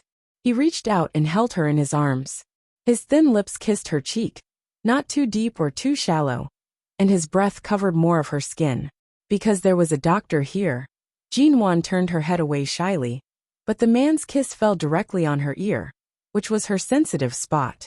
She shivered and quietly raised her hand to push him in his arms. However, he didn't care that there was a third person present. He kissed her harder and harder, and finally, he held her chin and kissed her hard on the lips. The doctor looked at them as he applied the medicine. He didn't dare to look at them, and tried to keep his eyes on Imo Jingshin's back. After hurriedly changing the medicine, he picked up the gauze and wrapped it up, and then left the ward without a word, not daring to disturb him. Kissed by the man, Jinwon gave up struggling. The door of the ward opened and closed. She knew that the doctor had left. Although she was a little embarrassed, it was too late for her to be embarrassed now. She ignored the man's kiss and just asked with a frown, "Why didn't you apply the medicine just now?" "Because I saw you came back and wanted you to stay." His low, husky voice was against her lips. Chapter 326. He lowered his eyes to look at her, and lightly curved his lips. "You didn't suddenly go shopping because you were angry?" Jinwon's heart ached. She really didn't want her mood to be affected by a certain someone's presence here. She said, "You're perfectly fine in the hospital. Why would I be angry?" The man gazed at her deeply. "I thought you were soaked in jealousy, because of those photos taken at a deliberate angle." She was surprised. "How do you even know what kind of photos I've received on my phone?" Phoneling's phone is installed with an app that connects to your phone. She won't receive normal messages, but she can see messages from strange numbers or unknown numbers. Imo Jingshin did not hide it. "No wonder. Don't you have anything to ask me?" The man looked into her eyes, his handsome face unruffled. "You just said that it's just a few photos taken at a deliberate angle. What else can I ask?" Jinwon turned to pick up the fruit basket that someone had sent over. She took out a fruit knife to cut the fruit, and did not say anything more. After she finished cutting the fruit, she turned back and saw that the man was looking at her. His gaze was indifferent, and she could not see his emotions. Jinwon did not understand. She cut the fruit into small pieces, and put them on the plate. She then used a plastic fruit fork to fork, and handed it to him. "Here, have some fruit." The man did not take it, nor did he move. He quietly watched her with his dark eyes. "Are you sure you don't want to ask me anything?" Jinwon picked up a piece of fruit, and put it into her mouth with a disapproving expression. "You're a man, not a teenager. It's inevitable that you'll have some past. What else can I ask other than forcing myself to accept it, and not pursue it, and not letting my imagination run wild? Should I ask you how you felt when you were engaged for the first time? Or when you were dating Miss Sue, did you kiss, hug, or sleep with her?" In fact, Jinwon should not have said the latter half of her words. She was just following her heart. Originally, she just wanted to show that she was free and easy. After saying it, she regretted it immediately. However, she could not take back her words. After finishing her words, she avoided the man's gaze, and turned to the table with the fruit platter. "You're quite magnanimous." Imo Jingshin's indifferent and unperturbed tone caused one to feel strangely cold. Jinwon did not know why Imo Jingshin suddenly gave her a cold look. She hadn't even had time to adjust her mood, let alone appease Boss Missouri. She put another piece of fruit into her mouth and chewed it hard. She still felt angry, and her chest was stuffy. She said she didn't mind. Her words were also very beautiful, but she couldn't completely ignore it. A woman. She thought she'd better go back to her ward to be alone, and figure out what happened to Su Jilan. She put down the fruit plate and the fruit knife and turned to leave. In the end, because she moved too quickly, the fruit knife fell to the ground. She heard it but didn't turn around. Anyway, she didn't use it now. If it fell, then so be it. Someone else would come in and pick it up. "I'll go back to the ward first. I'll come back later." Jinwon did not look at Imo Jingshin, and was about to walk out. "You can go." Imo Jingshin's tone was indifferent. The gentleness and passion from when he hugged and kissed her earlier seemed to have faded away. He had once again become the cold and noble CEO Mo that others spoke of. However, he was the more distant and cold CEO Mo that Jinwon rarely interacted with. She paused and walked to the door of the ward. As soon as her hand touched the doorknob, she suddenly heard something. She turned to see Mo Jingshin stand up by the bed, He got up very slowly, and with some difficulty, and his pale face was still cold. Seeing him get up to pick up the fruit knife, she frowned and hurriedly walked back to pick it up and put it on the table. The man's movements paused, and he raised his eyes to look at her. I was in a bad mood just now. I didn't want to disturb you. Have a good rest in bed. Don't get out of bed and walk around, Jinwon said and turned around. If you're in a bad mood, ask what you want to ask. Why don't you keep your words in your heart? The man's eyes were deep. He looked at her face and forced her to stop. You're in a bad mood. It's not that I'm in a bad mood. I just don't want to be too stubborn and want to think clearly. Mo Jingshan retreated to the bedside and slowly sat down. Clearly, the action of sitting down would affect the injury on his back. It was slightly strenuous. His brows furrowed slightly before he turned to look at her. What are you trying to do? Tell me, let me hear it. Right now, the most important thing is your health. There's no need to worry too much. Jinwon chuckled uncomfortably. I don't want to vent my jealousy on you. Can you let me calm down first? Hearing the words jealousy, Mo Jingshan couldn't help smiling. Come here. Jinwon didn't want to go over, but seeing that he was about to stand up again, she hurriedly walked over. As soon as she approached, he held her waist with one hand and pulled her into his arms again. Jinwon wanted to get up, but he didn't move. He tightened his arms and kissed her brows. Mo Jingshan planted another light kiss on the corner of her lips. The smile in his voice could not be concealed. You're jealous. Since I saw it, I can't pretend that nothing happened. Earlier, your nonchalant attitude was intentional, right? If you care, then care. Why are you pretending to be indifferent? I can't say that I'll really be jealous of an ex-girlfriend. And there's really nothing wrong with those photos. You shouldn't be jealous, Mo Jingshan said frankly. Mo Jingshan said frankly, nothing happened between me and her. We didn't fall in love or kiss. Even the engagement was arranged by Shine Group. I just went through the motions, but not long after, the engagement was cancelled. Between me and her, it was never what you think. Jinwon hadn't recovered from his words when she suddenly heard the man say in a low and heavy voice. You just said that you don't mind that I have a so-called past. That you don't mind that I've kissed, hugged, or even slept with others, and? Jinwon, you're really magnanimous. Mo Jingshan suddenly chuckled. There was an indescribable danger in his tone. So, should I think of a way to give you a surprise? If I really had such a woman, I should really let the two of you have a good fight and see who's more powerful. Jinwon, no. She stiffened in his arms and shook her head firmly. Absolutely not. Chapter 327. Just now, I was just speaking casually. Speaking casually? You can make your words sound so absolute. Mo Jingshan looked at her, his tone as cold as frost. You wish for a woman to lean on me like you do, to have the right to control my emotions and body, and I will do my best to satisfy her. You wish for such a person? He then said coldly, or I can arrange a place for her like the Yew Garden. We can sleep in the morning and wake up at dusk, have 3 meals together, live together, and be more like you. On the sofa, on the bed, on the carpet, in the bathroom, in every corner of the room, we are intimately intimate. Would you still say you don't mind? Would you hesitate even if you want to be jealous? Was this man deliberately using a knife to cut her heart? From the moment Jinwon received the photo last night to the moment she saw the ring, she kept telling herself not to be angry, not to mind, and that it was all right. But it turned out that a person's possessiveness could be so strong. It was so strong that even an analogy, an assumption, was like a blunt knife slowly grinding against her bones. The sharp pain seemed to instantly spread to her limbs and bones. Jinwon, can you accept all this magnanimously? Jinwon. Wasn't he referring to herself as the one who wanted to save face and suffer? Jinwon suddenly seemed to deflate. She directly leaned her head against the man's shoulder, softly saying, I'm not willing. You can only belong to me. Screw his rationality. Screw his pride. Her own husband was hidden by herself. She would never give up this position to anyone who wanted to snatch it away. She raised her hands to hug his neck tightly, burying her face in his neck. She breathed in the clear scent of disinfectant on his body and snuggled even tighter in his embrace.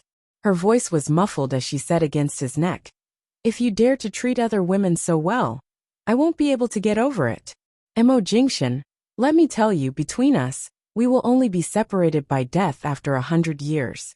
There will never be a separation of life." Mo Jingshan abruptly held her chin, bending down to kiss her lips harshly. As he sucked on her lips repeatedly, he bit down on the tip of her tongue. She trembled and heard the man say hoarsely against her lips, "Remember what you said earlier." Which one? The last one. Jinwon couldn't tell when she began to kiss Mo Jingshan. If it weren't for the fact that he couldn't move because of his injury, and if it weren't for the fact that she was pregnant, this man would have pressed her down on the hospital bed and done something to her. But even so, the man still tried his best not to tear his wound while pressing his body against hers. Jinwon originally wanted to say that this was a ward and that someone could come in at any moment, but the man's kiss was domineering and firm, accurately pressing against her lips. At first, he thought it was just a kiss, but it got out of hand. It wasn't until the buttons on the patient's gown were undone and the man's kiss landed on her fair neck that she suddenly shivered because of this unique stimulation. She gradually returned the kiss with her impulsive calmness. "Ugh, don't." The man ignored her resistance and said, "Don't move. This is a ward, and I'm pregnant." The man didn't say anything as he kissed her lips and cheeks. "Jingshan, you're still injured, ugh." It didn't matter if she was injured. What mattered was that she was pregnant and couldn't be touched in the first 3 months. Jinwon had just experienced a rush and now had to take good care of her body. She couldn't be careless at all, and she couldn't stand any more torment. The man pressed against her tightly, imprisoned her freedom, and kissed her collarbone and her shoulder. If he hadn't been injured, Jinwon would have pushed him away, but now she could only struggle carefully. Footsteps passed by from time to time outside the ward. Every time this sound approached, Jinwon would stiffen nervously, but the more she did this, the more the man's body rubbed against hers. They hadn't hugged each other deeply for so long, and her desire for him was no less than his, both mentally and physically. What's more, his kisses kept rolling over her neck, collarbone, and ears, making her calm and self-control gradually collapse. Mo Jingshan was obviously still rational. He restrained himself from continuing, but after all, he was very familiar with all the sensitive points of her body, and the two of them hadn't been together for a long time. So Jinwon quickly reacted. She whimpered under his touch and kiss. She abruptly buried her face in his neck, unable to suppress her breathing. She hoarsely begged, "Jingshan, you don't miss me?" "N." The man kissed her cheek, pressed his lips against hers, and said hoarsely in a low voice, "This taste, it's really torture." The man's fingers had almost peeled off her hospital gown. The more turbulent he was, the faster he recovered his reason. His thin lips pressed against her ear, and he coaxed in a low voice, "Sleep here with me tonight. Don't make me call you to come over again. I can't touch you or eat you, but at least let me hold you and see you." Jinwon's cheeks were hot from the man's teasing, and she slowly nodded against his neck. The two of them spent the whole night in bed. To be exact, Jinwon was pressed on the bed by Mo Jingshan. Although it was inconvenient for him to do too much because of his injury, hugs and kisses were enough. Jinwon didn't know that a simple kiss could last for a long time. For example, a kiss could last for at least half an hour, and it didn't even feel monotonous. Jinwon didn't feel that she slept for long, but when she opened her eyes again, there was some light in the ward, which shone through the curtains and cast a dazzling light on the white quilt. "You're awake." The man's voice came from her side. Jinwon turned her head and saw that Mo Jingshan, who was leaning against the headboard, had closed his laptop. He was only wearing the hospital gown loosely, and there was a suspicious red kiss mark on his neck, which was particularly eye-catching on his recently pale skin. Of course, Jinwon knew who did it. Although they did not do anything last night on this bed, after being teased for so long, she could not help but kiss him, nibble him, and bite him. She glanced at him, and quickly shifted her gaze away. "What are you shy about?" Her little movement was naturally caught by the man, who chuckled. Chapter 328. Why didn't you say you were embarrassed when you kissed me last night? The man deliberately pulled open his clothes to show her the hickeys on his chest. You bit me too. Jinwon argued in a low voice, but still reached over to tug at his clothes and buttoned him up one by one. However, even the top button couldn't cover the obvious hickey on his neck. Really? Emo Jingshin asked pretentiously and reached out to lift Jinwon's clothes. Let me see. Jinwon was afraid that he would ignite the fire in her again early in the morning, so she rushed to lift the quilt and get out of bed. Emo Jingshin was injured and couldn't chase after her, so he didn't insist. He watched the little woman run out of the door with a blushing face as she fastened her clothes. However, Jinwon ran so fast that she forgot to take her cell phone. Before she opened the door, she suddenly heard the cell phone she left by his bed ring. She paused and looked back to see that the man was holding her cell phone calmly and looking at her. Jinwon rushed back. When she took the cell phone from his hand, she saw that it was Xiaoba's number. She quickly cleared her throat and answered the call. Hello. Boss Mwon, are you up? It should be morning in the United States, right? Xiaoba asked cheerfully. Yes, I'm up. Jinwon looked at the time. It was getting late in China. At least, it was time to get off work. Recently, the price of housing and land in China have been rising. The resources in our studio have been attracted by many big companies. These days, our conference room is almost full. Many people have come to bid for the studio. Sister Xia Tian said that when you come back, you can consider moving the studio out of Jinlin building and change to a formal independent office building. Otherwise, those people who come to us with money will have no place to sit. Xiaoba said with a smile. Boss, before you come back, shall we help you find a suitable place in High City to move the studio? It was already January, and the Chinese New Year was coming. In the new year, the trend of domestic housing prices had gradually begun to rise. I'll take a look when I get back. It's already so late, and you're still not off work? No, Sister Xia Tian left a little earlier today. She handed over some of the work on hand to me for the time being.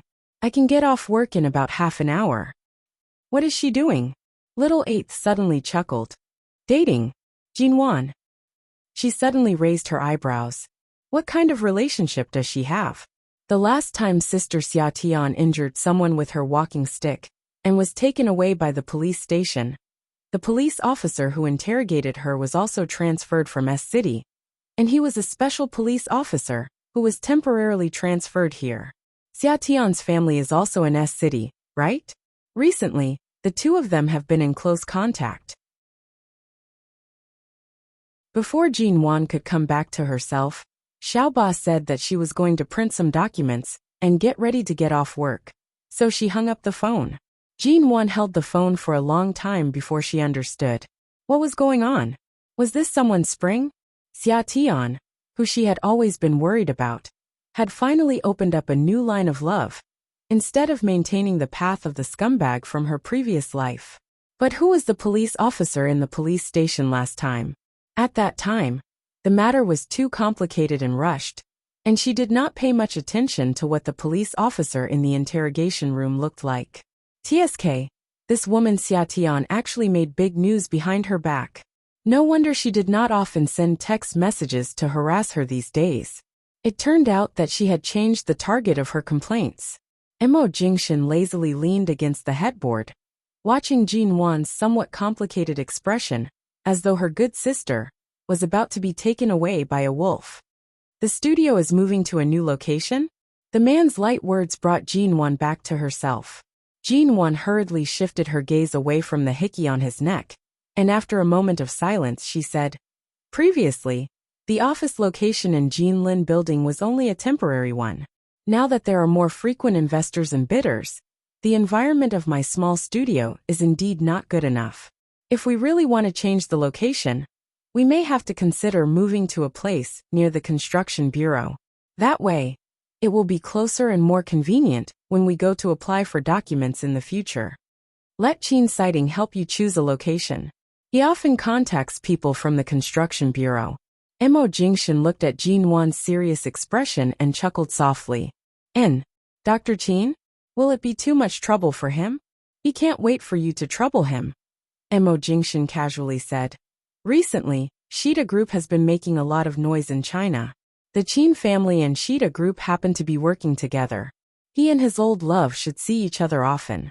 In these dark days, it's good to find something else for him to do. In the afternoon, Jin Wan went back to the ward to take a shower, while Mo Jingshan was receiving an anti-inflammatory injection. In the past few days, she had been quite idle in the hospital. She ate, slept, bathed, and accompanied her husband. She didn't have to face the storm-like dangers of the past few days. Nor did she have endless work waiting for them as soon as she opened her eyes in High City. However, when Jin Wan was taking a shower, she did not know that an uninvited guest suddenly came to the hospital. Mo Jingshan's injection was halfway through, and K of 11 base was in charge of guarding outside the ward area with several brothers. Not long after, K suddenly knocked on the door and came in. Mr. Mo, Miss Su is here. Mo Jingshan was still a little pale, but his face was cold and calm. Didn't Nan Heng tell you that no one from the Su family is allowed to come in? I know. So I didn't let Miss Su enter your ward area. She waited outside for a while. Seeing that we didn't let her in, she just left. Mo Jingshan closed his eyes again, and Kay suddenly remembered something and said, by the way, just now, after Miss Su left, our men saw her go to Mrs. Mo's ward area. Although there are people guarding there, they used to be friends with Miss Su, so they may let her in. Mo Jingshan opened his eyes again and looked coldly at Kay. As soon as he met Mo Jingshan's cold eyes, Kay had a hunch that things were not good, so he immediately shut up and did not dare to say more. Mo Jingshan suddenly sat up, quickly pulled out the needle on the back of his hand under Kay's startled gaze, and lifted the quilt to get out of bed. However, because the surgical wound on his back hadn't healed after 3 days, his face turned pale because of the pain. Kay rushed to stop him, but Mo Jingshan had already gotten out of bed. Ignoring the trace of blood on the back of his hand dripping down the blood vessels, because he pulled out the needle too quickly, he walked out expressionlessly. Chapter 329. Jin Wan was not surprised that Su Zhilan came to the hospital. What was strange was that she couldn't sit still. They had just met in the milk tea shop, but in the blink of an eye, she came straight to the hospital. Jin Wan had just come out of the bathroom in the ward. Her hospital gown was a little loose, and the collar had not been completely fastened. She was drying her hair when she suddenly saw Su Zhilan, who had pushed the door open and come in. Miss Su. The moment she saw the other party, Jin Wan glanced at her in surprise. Su Zhilan stood at the door of the ward and saw that Jin Wan had just taken a shower. She suddenly saw a red mark on Jin Wan's open chest. Her eyes flickered, and she looked away, saying calmly, I thought someone was sick. I didn't expect that Miss G also has a ward. Do you have a cold or are you not feeling well? I heard you were here, so I came to see you. Did I disturb you? Of course not. But if you had come a few minutes earlier, I might still be in the bathroom. Jin Wan dried her hair again, put down the towel, and casually tidied up her clothes, saying indifferently, Miss Su, what's your purpose in coming to the hospital? I heard that Jingshan was injured. Jin Wan didn't stop smoothing her cuffs. She didn't even lift her eyelids. Who told you the news? Su Zhilan smiled. I have some connections with several people in Nanhang's base.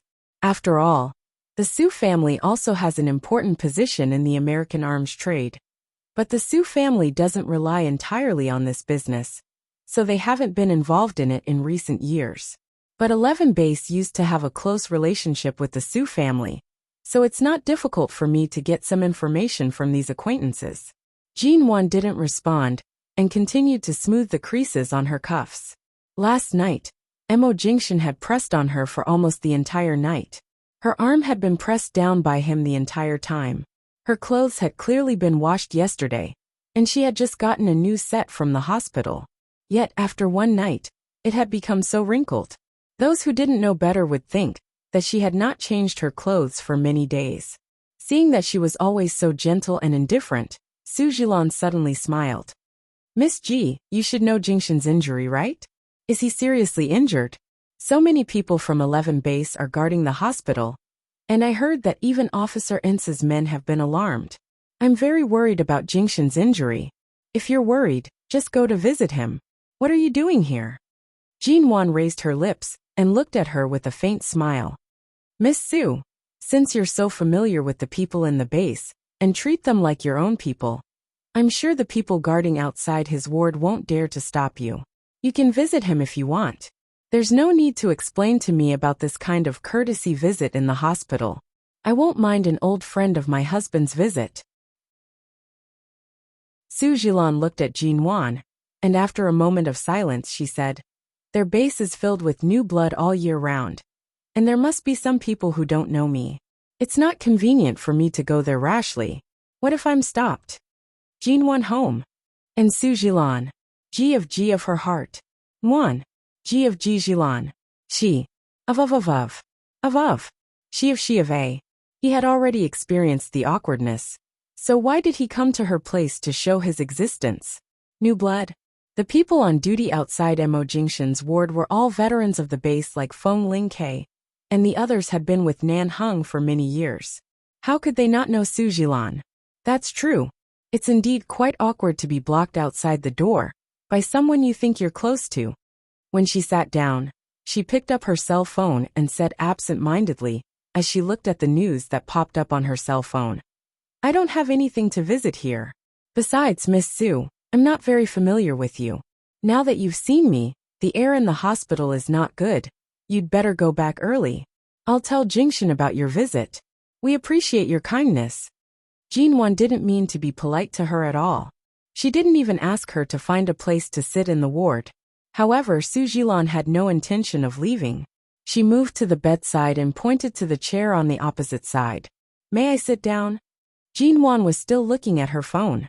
Without lifting her eyelids, she calmly responded. If you want to sit, then sit.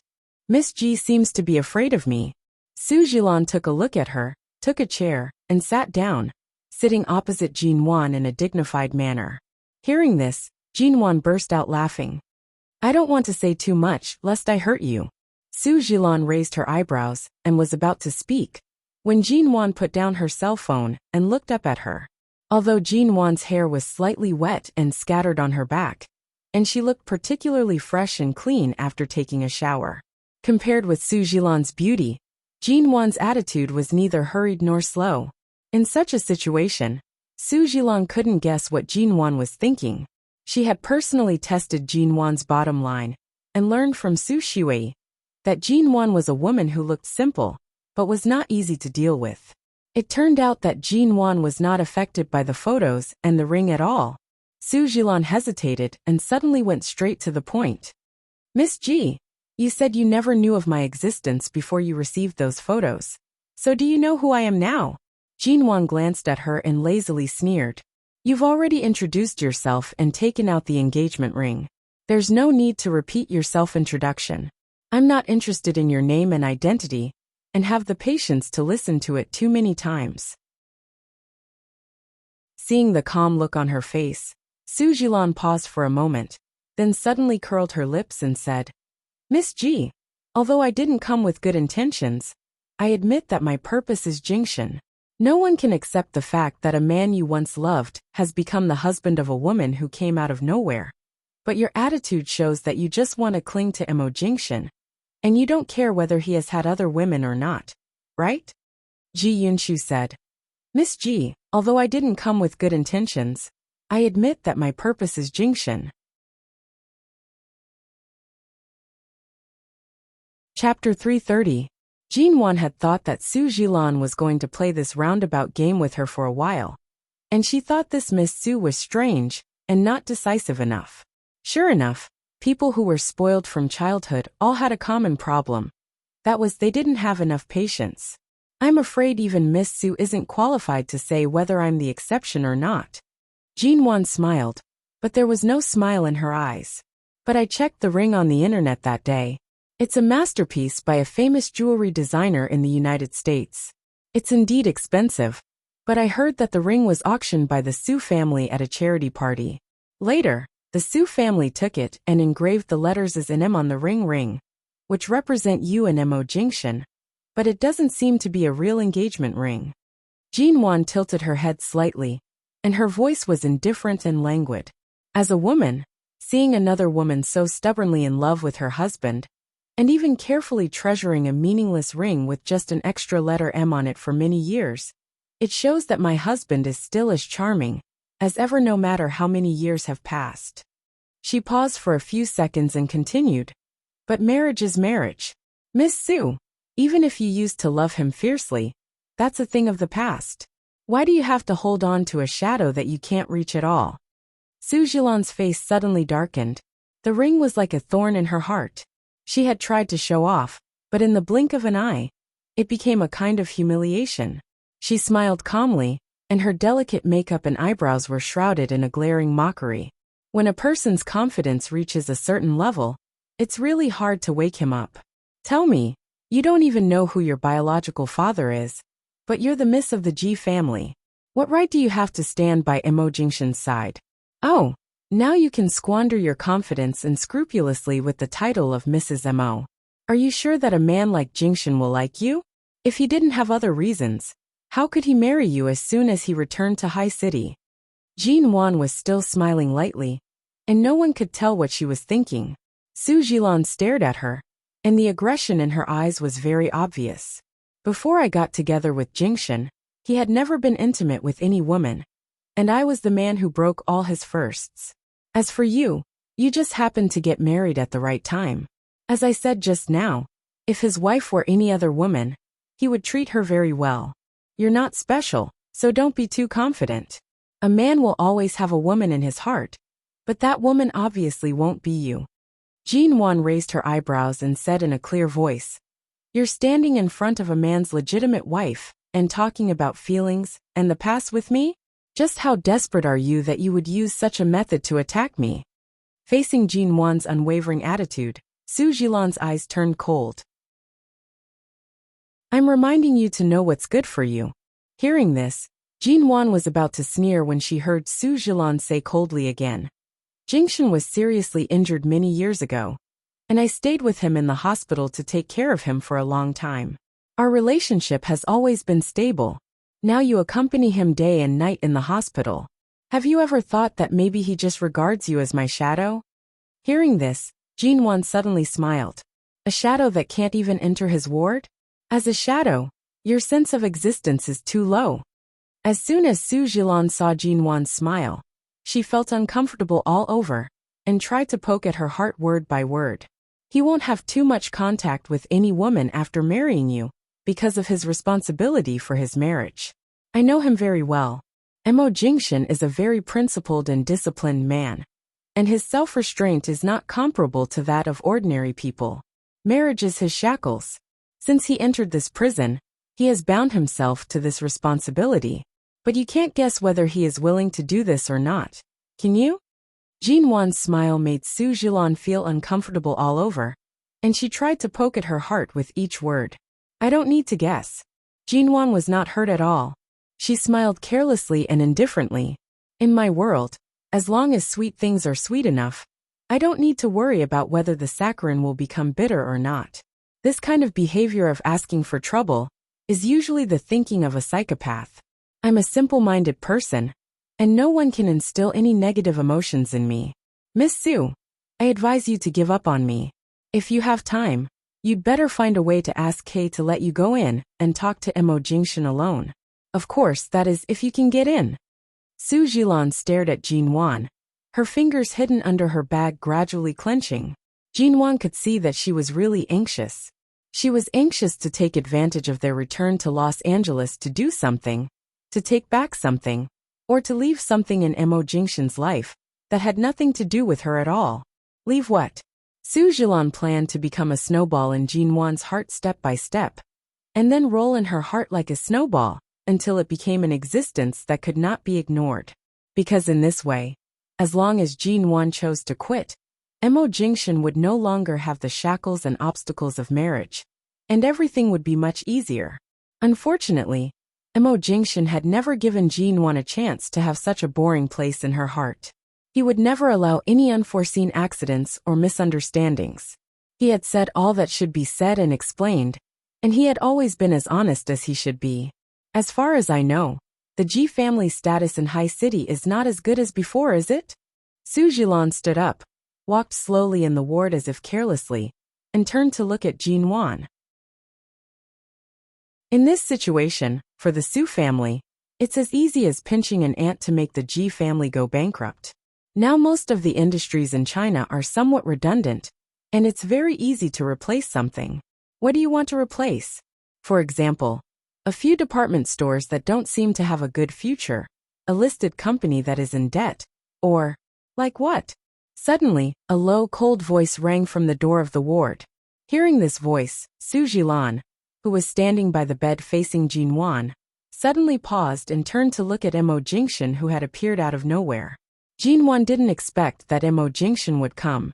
He couldn't leave the ward easily because of his injury, and wasn't he taking an injection just now?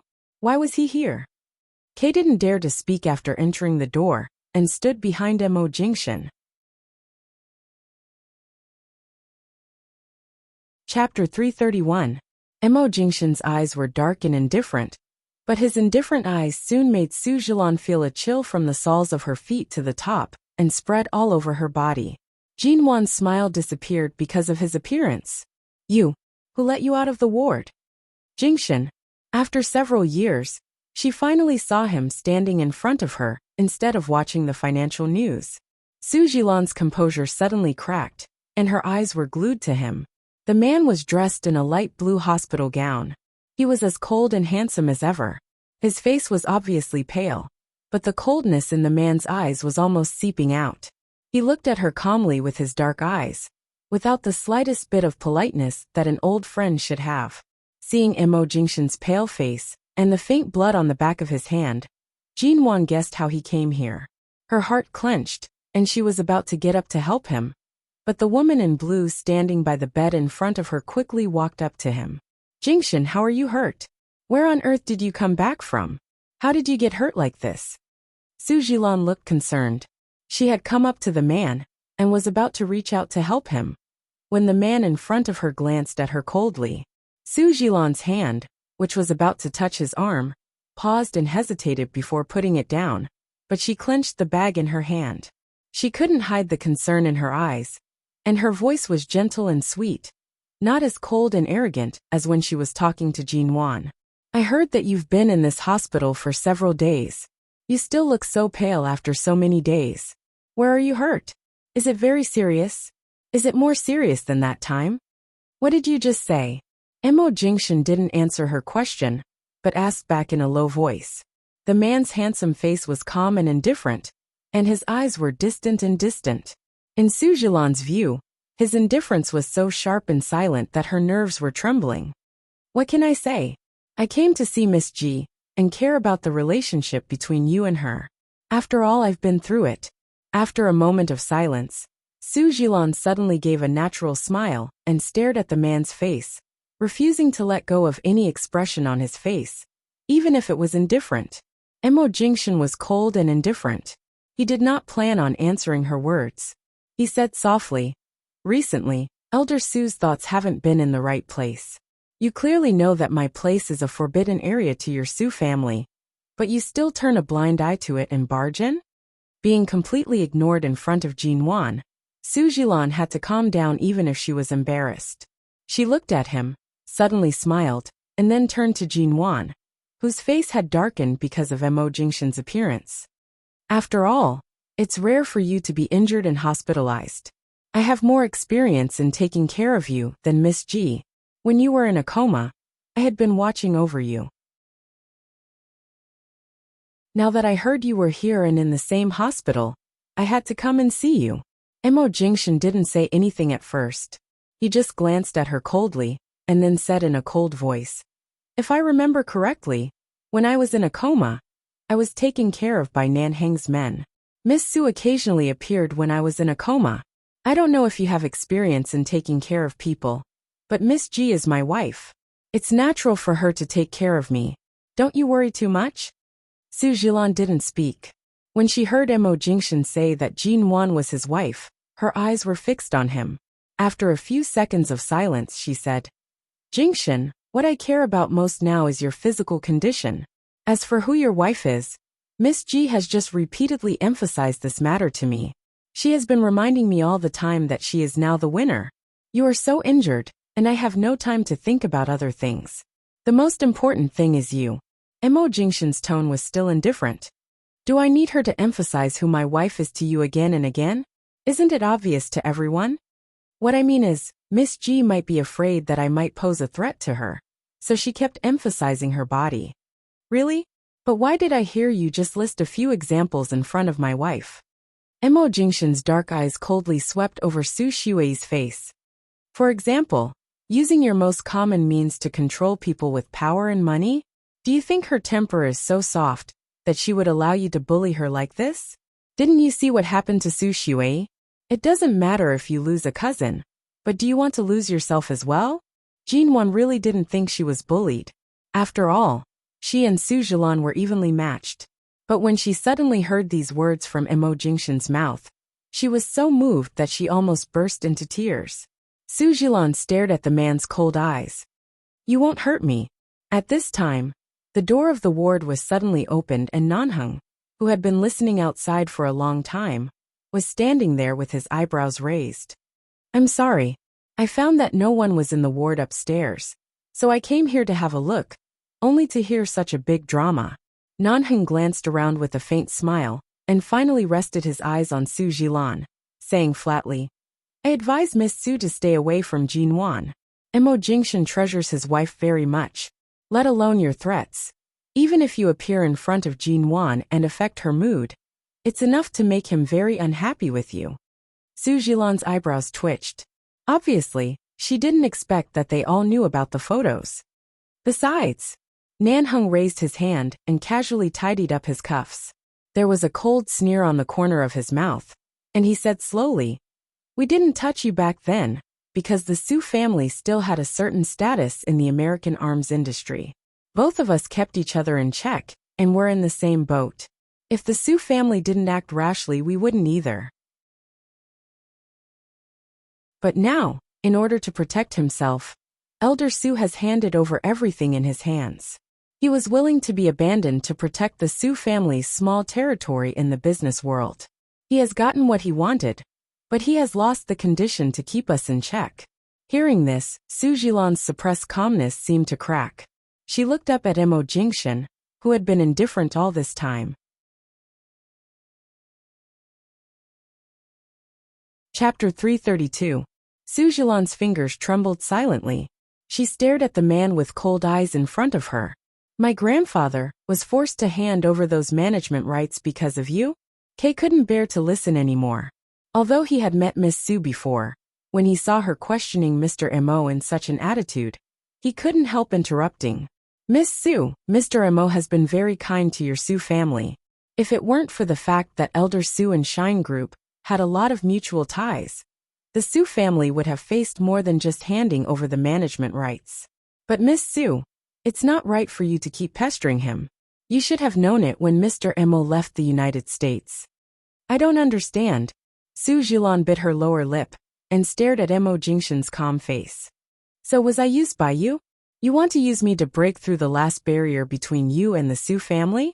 You want to ruthlessly squeeze the evenly matched party in your hands? Right now, the Su family can only be at the peak of their power in the righteous path, but they are blocked by you on the other path? Mo Jingshan's thin lips said calmly, I didn't use you. Wasn't it Miss Su's deliberate deception? Me.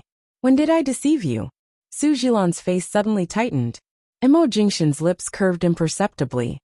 When I was in a coma for many days.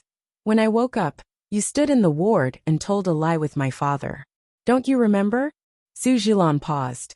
You mean, I said I rescued you from the Los Angeles River? Jean Wan, who hadn't participated in these things, and had been a little confused, suddenly turned to look at Su Zhilan. Mo Jingshan indifferently withdrew his gaze from Su Zhilan's face. In order to cooperate with my father's selfish desire to keep me in the United States, the Su family, and he made up a lie together, using the so-called kindness and friendship to facilitate our relationship. The corners of Mo Jingshan's lips lifted, his eyes filled with mockery. Since you have the guts to fabricate lies in front of me, you should be able to accept my way of repaying you.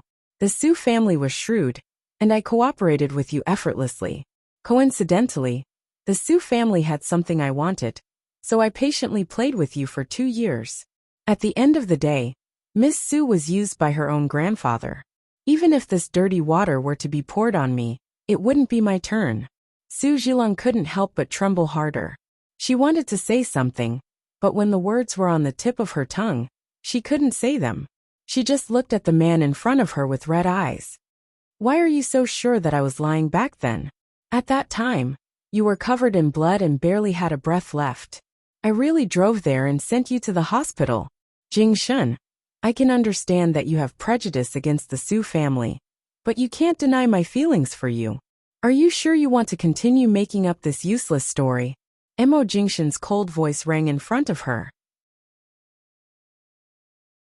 Due to his poor condition, the man's voice was low and cold. Jin Wan sat on the bed, silently wanting to swear. Although it might not be particularly important whether she had saved him or not, and she really didn't take it to heart. What they had experienced for so long could not be summed up by such a small thing. But Miss Su was really confident to lie so blatantly. She didn't expect that the man was sitting here watching, did she? Mo Jingshan's attitude was so firm and cold that all the explanations on the tip of Su Zhilan's tongue seemed to become so tasteless in an instant. She was silent for a moment, looked at the man's eyes that were as calm as the sea, and gradually softened her voice. Jingshan, no matter what the reason is, we used to be together. You can't be so heartless. Mo Jingshan's lips curved into a cold smile. Before you sent Jin Wan that doll in the wedding dress, if I had touched the Su family in the slightest, I would have been heartless. The warning in his words was clear enough. Touching Jin Wan was tantamount to touching his bottom line. He could do heartless things once and twice. Even if he was accused of being heartless, he would not let go of the Su family easily. Su Zhilang couldn't help saying, Miss Ji is not a child. Why is she so delicate? It's just a prank. Can a few blades turn the world upside down? She then said unwillingly with red eyes. Even what Su Shui did was just to fight for me. But all of you were so ruthless towards her that it's already a miracle that she's still alive. And you just strangled the Su family's lifeline, made it difficult for the Su family to move forward, and had my grandfather lock me up. Mo Jingshan, I've been by your side for 2 years, loved you, and waited for you for so many years, and this is how you treat me. Mo Jingshan closed his eyes, and there was a trace of paleness and impatience between his brows. Su Zhilan saw that he couldn't bear it for so long. After a moment of silence, she softened her voice. Jingshan, don't be angry. I'll help you back to the ward first. You're still. With that, she hurriedly reached out to help him. Mrs. Mo. Kay suddenly winked at Jin Wan. Seeing that Mo Jingshan avoided Su Zhilan's hand, but Su Zhilan insisted on helping him. Jin Wan pursed her lips, got up, and put her hand on Mo Jingshan's arm. Mo Jingshan leaned toward her. Obviously, he couldn't hold on any longer. How many times has the doctor told you not to get out of bed these days? Did you pull out the needle yourself? Don't you feel any pain at all? Jin Wan was standing closest to Mo Jingshan now. When most of the man's body almost leaned toward her, she couldn't help muttering beside him. What if the wound has a problem again? Aren't you afraid that the wound will be inflamed repeatedly, leading to infection and fever, and finally burn into a fool? Kay, who was standing behind. She was really CEO Mo's wife. Why didn't she learn to be gentler than Miss Su at a time like this? How could she insult Mr. Mo? Su Zhilan watched Mo Jingshan leaning against Jin Wan defenselessly, and suddenly looked at Jin Wan's face. For a moment, Jin Wan seemed to see some kind of determination and coldness in her eyes. Although it flashed away, obviously she was not the only one who saw it. Chapter 333. Jin Wan raised her hand and held Mo Jingshan's arm, noticing that at that moment, he seemed to have intentionally moved in front of her. She remembered that Feng Ling had said that Miss Su had intermittent mania, but Su Zhilan couldn't be so irrational as to do anything out of line in such a place. At the same time, Mo Jingshan took Jin Wan's hand and held it, silently giving her a sense of steadiness and peace, not letting her be affected by these things. Their movements didn't escape Su Jilan's eyes. Su Jilan looked at their interlocked hands and said bitterly, Jingshan, we've been together for 2 years. I've worked overtime with you. And I've gone on business trips with you. You and I have experienced as much as Jinwan. I've been honest with you. I didn't mean to lie to you. But it's unfair for you to deny my feelings for you. I've been waiting for you for so many years. Enough. Mo Jingshan's pale face added more indifference to his clear and cold look. Starting with a lie is doomed to have no ending. Miss Su's feelings are just your obsession. I don't owe you anything. And I don't need to be responsible for you. Go. Don't embarrass yourself too much. Miss Su. Kay consciously took it as Mr. Mo's order. So he immediately approached Su Jilan and said politely, Mr. and Mrs. Mo are not in good health now. Please leave. Su Jilan nodded and said, Mr. and Mrs. Mo, please leave. Su Jilan still wanted to speak, but Kay stood in front of her. Su Jilan's hands kept shaking. She tried to control her emotions, but the sadness in her eyes was very obvious. The atmosphere here was really not good for her. She took a deep breath and said, Okay, I'll go back. Jingshan, take care of yourself. When you're discharged from the hospital, I'll. Miss Su, please. Before she finished speaking, Kay, who had been standing in front of her, reached out to the door. Su Jilan clenched her fingers, managed to maintain the last trace of demeanor, and walked out. Kay decisively blocked her view, all the way to prevent her from looking into the ward. When the two of them walked away, Nan Hung, who had been leaning against the door of the ward, glanced at Mo Jingshan, whose face was frighteningly pale. Are you sure you can hold on? As soon as he finished speaking, Mo Jingshan couldn't answer him at all. With Jin Wan's cry of surprise, the man in front of her leaned toward her. She rushed to hold him. Jin Wan was startled. She immediately tightened her grip on him, afraid that he would fall. Nan Hung frowned and turned to call the nurse. When the doctor and nurse came over and hurriedly helped Mo Jingshan up, Jin Wan looked at the blood on her hand, and then at the blood oozing from the back of Mo Jingshan's light blue hospital gown. Her heart skipped a beat. His ward was 4 floors away from hers. Su Jilan hadn't been here for long, and he had suddenly come. How on earth did he get the news, pull out the needles, and come here? His injury wasn't just a simple flesh wound. He had heard from the doctor that the sharp part of the gun, but didn't hurt his bones. But the wound was so deep that the bone could be seen. It wasn't easy for him to recuperate for 2 or 3 days. When it was almost healed, he got out of bed again. It was getting dark. Jin Wan, you're really a jinx. Outside the ward, Nan Hung looked at the woman standing in front of the door with a sigh. Jin Wan. After Mo Jingshan was brought back to the ward by the medical staff, the wound was retreated, the bleeding was stopped, and the medicine was applied. As she said, Mo Jingshan's wound was sore and the inflammation had not subsided. A few hours later, Mo Jingshan began to have a high fever, and his temperature soared to 40 degrees. If he hadn't been in the hospital, he might really have been burnt out if the fever had been delayed any longer. The medical staff was still in the ward, so Jin Wan couldn't go in now. She could only stand outside and accept the baptism of Nan Heng's eyes.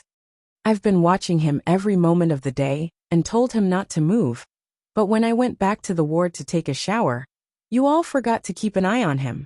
Kay didn't dare to stop him, and the others didn't know to stop him either. Didn't they know that the wound on his back would have a problem if he came out like this? So what if I stopped him? It's your own man who was scared today. How can you blame it on me? Jin Wan glared at him.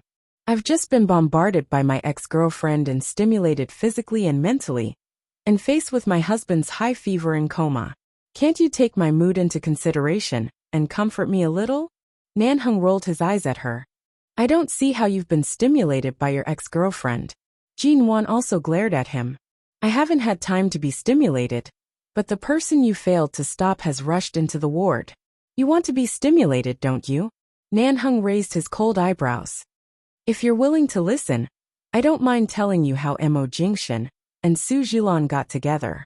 No matter how sincere and how insincere they were, Miss Su is right. They've been together for 2 years, and it's not impossible for them to forget each other. It's not impossible for them to fall in love with each other over time. I don't want to listen. Jinwon looked resolute. Didn't you just say you want to be stimulated? I find that since Mo Jingshan and I got together, you've been particularly against us. I'm not interested in Su Jilan's past, but I'm very interested in you now. Why are you interested in me? You act as if you'll die if you don't say something to me every day.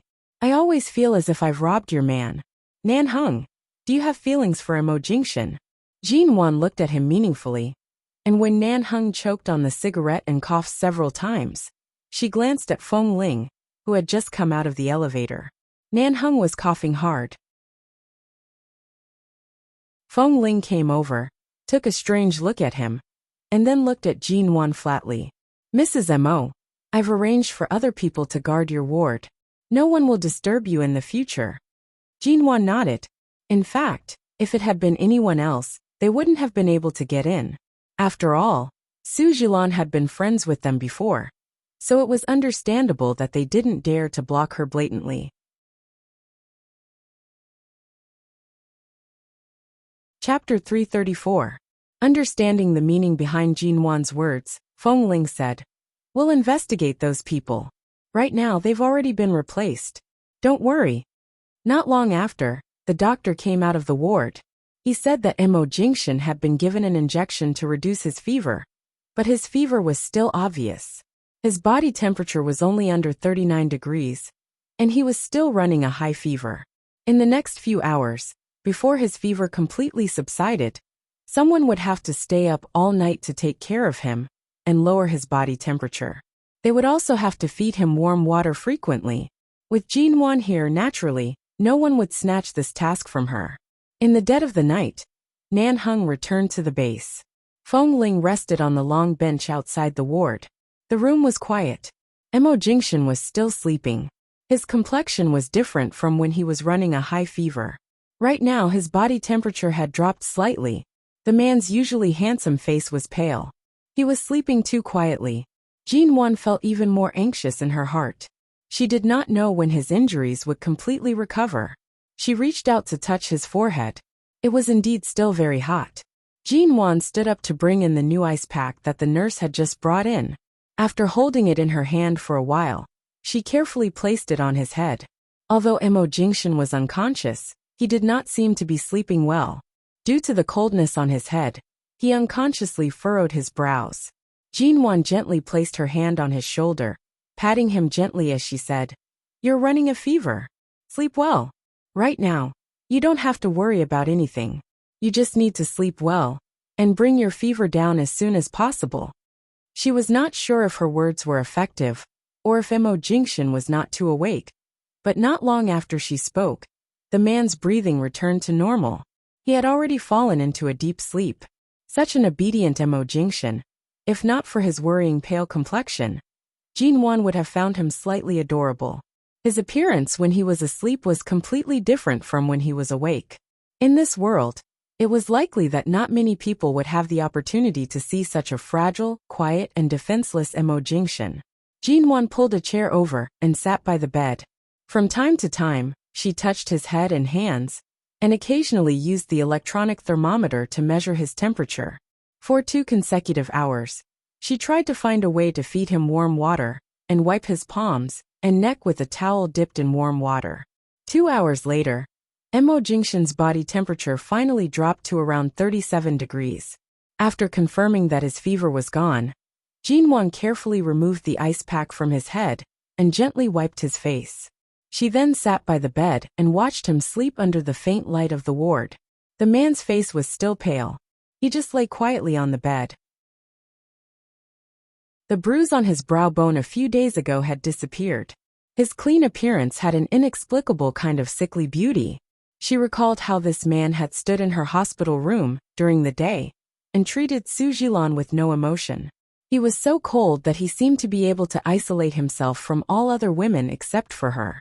Jinwon supported her chin with one hand and leaned against the edge of the bed. She watched the man's sleeping face and gently held his hand. She slowly and gently intertwined her fingers with his, palm against palm.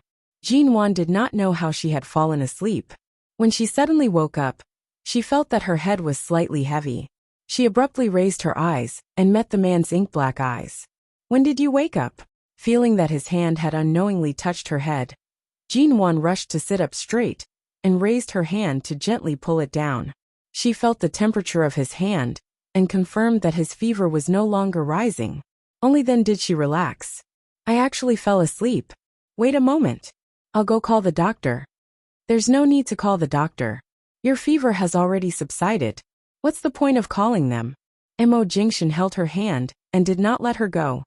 You had a high fever last night and only went down after midnight. Let the doctor come and check. It's just an infection. I'll just take a few more days of anti-inflammatory medicine and injections. There's no need to make such a big fuss. The man's voice was lower than a few days ago, but each word was clear. You took care of me for an entire night. Have you forgotten that you're pregnant? There are senior nurses in the hospital, but if they're here, it won't be convenient for me to come in to see you. Besides, your fever was too serious last night. If I'm not here, I won't be able to sleep. I might as well stay here to watch over you. Jinwon smiled and habitually touched his forehead. Then I'll call Feng Ling to buy some food. Feeling his body temperature, Jinwon sat by the bed with a sigh of relief and rubbed her face against his palm. She said with dim eyes, "Don't do this again in the future. I'm afraid that the wound will become infected." And you pulled out the anti-inflammatory needle. In fact, whether it's Miss Sue or anyone else, it doesn't matter. Even if you want to protect me, you have to see if your body can take it. I'm not a little white flower that can be easily bullied. As long as I'm firm enough, no one can do anything to me. But you, now that you're injured like this, if we stand outside and are blown by the wind, the first one to fall will definitely be you. No matter how powerful you are, you have to know your limits now, okay? You speak as if I'm already so old that I can't get out of bed with a little injury. I'm not that fragile. The man chuckled lightly. TSK, then get out of bed if you have the ability. If you have the ability, don't let the wound get infected. An inflamed high fever is more serious than a normal cold. It's really scary to have a fever of 40 degrees Celsius and be unconscious. Jinwon picked up a hospital note by the side. On it was written the temperature she had recorded when she helped him take his temperature several times last night. Look at it yourself. If I had a fever like this, wouldn't you be angry at me for not taking care of my body? Mo Jingshan glanced at it and did not argue with her. He gently patted her hand, asking mildly, "Where's Nan Hung?" He returned to the base last night. I don't know if he has come to the hospital yet. Are you looking for him? Jinwon placed the note back and turned to pour him a cup of warm water. You took care of me here for an entire night last night. Rest well today. Call Nan Hung for me. All right, I'll call him in a bit. Lie down and don't move. Jinwon brought the cup over and fed him a few mouthfuls of water with a spoon. Mo Jingshan felt somewhat helpless because of her careful feeding him water. Right now, Jinwon was quite obsessed with feeding him.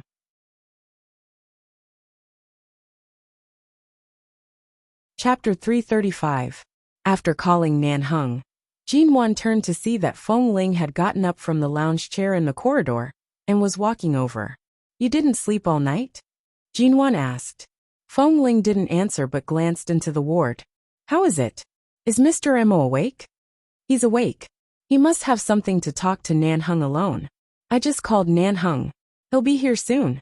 Jinwon glanced at Feng Ling. You weren't in the hospital yesterday afternoon. Where did you go? Feng Ling paused and said lightly, I dealt with some personal matters. Jinwon glanced at her again. Even though she could see that Feng Ling had something on her mind, she didn't ask more, and just asked her to help buy some food. Jinwon took care of Mo Jingshan all night and didn't sleep well.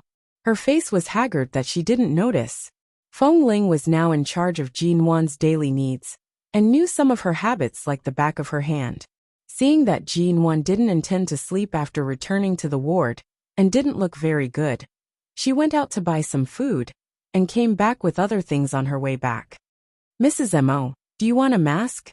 When Feng Ling pushed the door open, Jinwon was lying on the bed with her eyes closed, trying to sleep. But she really couldn't sleep. As soon as she closed her eyes, She saw the way Su Jilan looked at Imo Jingxian yesterday. How much did she love him that she would throw away all her self-esteem and pride to try to hold on to even the slightest bit of affection for him? To be honest, Jinwan didn't like that particularly persistent look in her eyes. In the end, Feng Ling's words successfully caused Jinwan to open her eyes. She sat up on the bed, only to see Feng Ling holding a bag in her hand and placing several different brands of facial masks on her bed. Why did you buy these things? Jinwan was surprised. She couldn't imagine Feng Ling standing in front of the skincare counter. I saw that you don't look well. I heard that women often have to use masks when their skin is not in good condition. I haven't used this kind of thing before and didn't know which brand was better. Just now, I passed by the mall and bought a few. Hearing her words, Jinwan picked up 2 of the masks and looked at them. The corner of her mouth twitched. It was obvious that Feng Ling had never used any skincare products before. She had never used any facial masks either. In addition to whitening and moisturizing products, there were even products to tighten and remove wrinkles. The 2 of them were only in their early 20s, and their faces were full of collagen. They were very young, so how could they use these things? You haven't used it before? Jinwan suddenly smiled and looked up at her. Feng Ling met her bright eyes and instantly understood what she meant. She took a step back and said, Mrs. Mo, these are all for you. But I don't need that much. Jinwan picked up 2 of the simplest moisturizing masks and waved to her. Come here, don't hide so far away. Anyway, Nan Hung is now in Imo Jingxian's ward, and the 2 of us can't go in. Instead of waiting here, we might as well do the masks together. You've bought them anyway. Jinwan didn't usually use these things, but she knew better than Feng Ling. Seeing Feng Ling's determined expression, she narrowed her eyes and smiled. You really don't want to try them? You've been in the base for so many years. Although your skin is good, it's still a little rough. Since you've bought so many masks, why don't you try them with me? I'd better forget it. I don't know how to use these things, and why do I need such good skin? Feng Ling continued to take a step back. Jinwan raised her eyebrows. You really don't think of yourself as a woman? Feng Ling hesitated, looked at the things in Jinwan's hands, and asked after a long while, do I really not look like a woman? Jinwan rested her chin on one hand and sat on the bed. She looked at Feng Ling, who had been troubled recently, and seemed to be a little self-doubtful. Your hair looked good when it was longer, but who knows what happened to you? You cut it so short. I think even Kay's hair is longer than yours. Feng Ling obviously had no idea whether the length of hair was good or not. I'm not used to long hair. It's more comfortable to have short hair. Then when you look in the mirror and see your short hair, do you think you look like a woman? Jinwan raised her eyebrows. I rarely look in the mirror. In the end, Feng Ling couldn't persuade Jinwan and was dragged into the bathroom by Jinwan. The 2 women washed their faces in front of the mirror, rubbed foam on their faces, and put the masks on their faces. At first, Feng Ling didn't even know how to put on the masks, and Jinwan taught her little by little. Unexpectedly, this woman, who could shoot the whole world with a gun, was defeated by a mask. Finally, after Feng Ling tore up 3 masks, Jinwan successfully got her to stick a complete mask on her face. No one who passed by this ward could imagine what these 2 women were doing in the middle of their busy lives. Kay came over to knock on the door, and Jinwan answered. Feng Ling had just come out of the bathroom and didn't realize that someone was coming in. So when the door was pushed open from the outside, Feng Ling's footsteps paused. Kay did come to find Feng Ling, but as soon as he came in, he saw the 2 women with masks on their faces. There were several holes in the white masks, and the 2 women stared in his direction at the same time with their eyes almost the same size. Jinwan was fine, but when Feng Ling saw Kay's shocked expression, she immediately took off the mask on her face with a cold face. Kay, however, suddenly raised his mobile phone and took a photo of Feng Ling. Feng Ling paused in her action of taking off the mask. Why did you take a photo of me? Damn it, I can see Feng Ling wearing a mask in my lifetime. I must show this photo to boss. After saying that, Kay forgot the purpose of his visit. Just as Feng Ling was about to grab him, He opened the door and slipped away as if there was oil on the soles of his feet. "Hey, delete the photo for me." Feng Ling suddenly chased after him. Jin Wan was speechless as she watched the two of them dash out like the wind. First of all, Kay was as good as Feng Ling, and she didn't know whether Feng Ling could catch up with him. After all, Kay was tall and had long legs, but Feng Ling ran out with a mask on her face. Was she planning to let the whole hospital see her?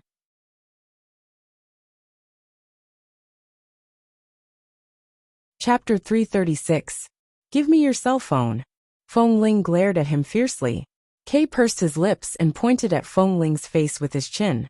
You just came here like this. It doesn't matter if I delete the photo or not, huh? Feng Ling froze and realized that she just came out like this. She turned her eyes abruptly and met Nan Heng's eyes.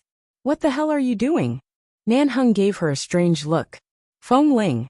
Nan Heng reached out and peeled off the mask paper on Feng Ling's face. Seeing her face was covered with water, he raised his eyebrows and touched her chin with his fingers, only to touch a handful of wet and sticky essence. He immediately shook his hand in disgust. What the hell is this? Wet and sticky. Jin Wan had just washed her face, and came over when she heard Nan Heng's ridicule from a distance. Feng Ling was about to raise her sleeve to wipe her face, when Jin Wan had come up to her, and handed her the wet towel she had just brought. She then glanced at Kay, who was watching the fun, and Nan Heng, who was wiping his hand on Kay's clothes. Sure enough, you can't blame our Feng Ling for not being feminine. She stays with you guys every day. It's strange that she can be feminine. Feng Ling had wiped her face clean, but because she wiped too hard, the skin on her cheeks was a little red. Nan Heng glanced at Jin Wan, and then at Feng Ling. He saw the red patch on her snow-white face, which looked much better than usual, and then at Feng Ling's collar, which was pulled down a lot when she washed her face. Looking at her white skin under the collar, he didn't speak. You two women stayed here all night last night, and didn't rest in the ward today. You're really energetic. Nan Heng moved his eyes away from Feng Ling's face and said coldly. Every time Jin Wan bumped into Nan Heng, they would argue with each other. Right now, seeing that Feng Ling was clearly unhappy, she did not say much. She threw Nan Heng a good luck expression, and glanced at the door of the ward. Are you done talking? Has he fallen asleep again? I haven't slept yet. I just received a call from the MO Corporation in High City, and the call hasn't ended yet. Nan Heng said and joked. Are you going to stay in this ward and not leave? Do you need to ask the doctor to move your bed to this room, so that you can stay here with him? That way, you won't have to squeeze into the same bed. Jin Wan knew he was teasing her, but she didn't reject him. She smiled. It seems like a good idea. Nan Heng sneered. In your dreams. Mrs. M.O., I'm going to wash my face. Feng Ling suddenly said coldly and turned to leave. Jin Wan turned to follow her. Seeing Feng Ling's cold face, she was about to comfort her. After all, Kay was just joking, and Nan Heng was obviously ridiculing her. She couldn't let Feng Ling suffer such a blow, just because she rarely took a step in the direction of a woman. Before she could finish her sentence, the elevator door suddenly opened as soon as they reached the elevator. As soon as she met the eyes of the two people inside, Jin Wan paused. The two people inside also fixed their eyes on her when they saw her. Dad. Jin Wan hesitated and politely addressed him with this word. Mo Xiaoza looked at her coldly. Jingshan is hospitalized here. You really hid it well. Didn't you even inform us? Jin Wan moved her eyes from Enshuyan behind him, and looked at Mo Xiaoza, saying, I'm sorry.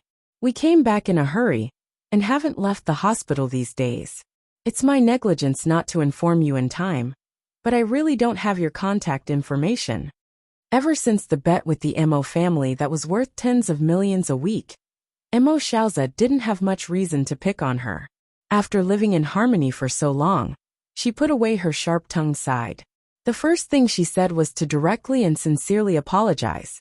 This also helped Mo Xiaoza, who came with anger, to calm down a little. Mo Xiaoza came out, took a look at Jin Wan, and then at Feng Ling, who didn't plan to go back to wash her face, and just stood by Jin Wan's side. He looked at the two of them, and finally fell on Jin Wan's face. How is Jingshan's injury? Jin Wan wasn't sure if he knew about Mo Jingshan's experience, But since Father Mo had been in the United States for so many years, he must know what his son had done under his nose. She thought about it and didn't say too much but just said, "It's not light, but it's much better now. The operation was done 4 days ago. He just needs to rest in the hospital for a while." Getting a reassuring answer, Mo Xiaozi nodded and turned to look at An Shuyan, who was standing silently behind him. "Shuyan, go see Jingshan. If he needs anything, ask him to tell us. He's been injured for so many days, but he didn't inform us. He really doesn't take us, his parents, seriously at all." Jinwan turned to see An Shuyan walking directly to the ward and twitched her lips. Before she spoke, Mo Xiaozi said coldly, "After Jingshan is discharged from the hospital, remember to let him stay in the United States for a while. High City only has grandfather Mo and the Mo family's old house. It's really meaningless for him to stay in High City. For him, his real home is still in Los Angeles. He hasn't been home for several years. Even if he doesn't plan to take over Shine Group, he should go back to see his mother." "Aren't you going to tell him in person about going home?" Jinwan asked. Mo Xiaozi's face was cold. He wanted to say it in person. Although he didn't want to admit it, it was clear that Jinwan's words were more effective than his. On the other side, outside Mo Jingshan's ward, An Shuyan was carrying some nutrition products and a fruit basket. As soon as she walked over, she was blocked by Nan Heng with a cigarette in his mouth. Nan Heng didn't light the cigarette in his mouth. He narrowed his eyes coldly and glanced at her. "Miss An, are you here to visit on behalf of Chairman Mo?" And Shuyan nodded politely to him. "Yes, Chairman Mo asked me to see Jingshan." Nan Heng smiled insincerely, but his smile was obviously cold. His tall figure still blocked the door of the ward, and he said coldly, "He is resting. It's really inconvenient for Miss An to go in like this. If you need any condolences or instructions, just say it to Mrs. Mo, and she will help you convey them." Jinwan stood on the side of the elevator and heard Nan Heng's words. She silently gave Nan Heng a thumbs up in her heart. Usually, Nan Heng could say whatever he liked to her, but when it was time for him to take action, he was really reliable. Although Mo Xiaozi had taken An Shuyan back to the United States, he brought her here today, and now asked An Shuyan to visit Mo Jingshan. Obviously, he was still a little tempted, and hadn't completely given up. Besides, this was the United States, Shine's territory, so he was even more brazen.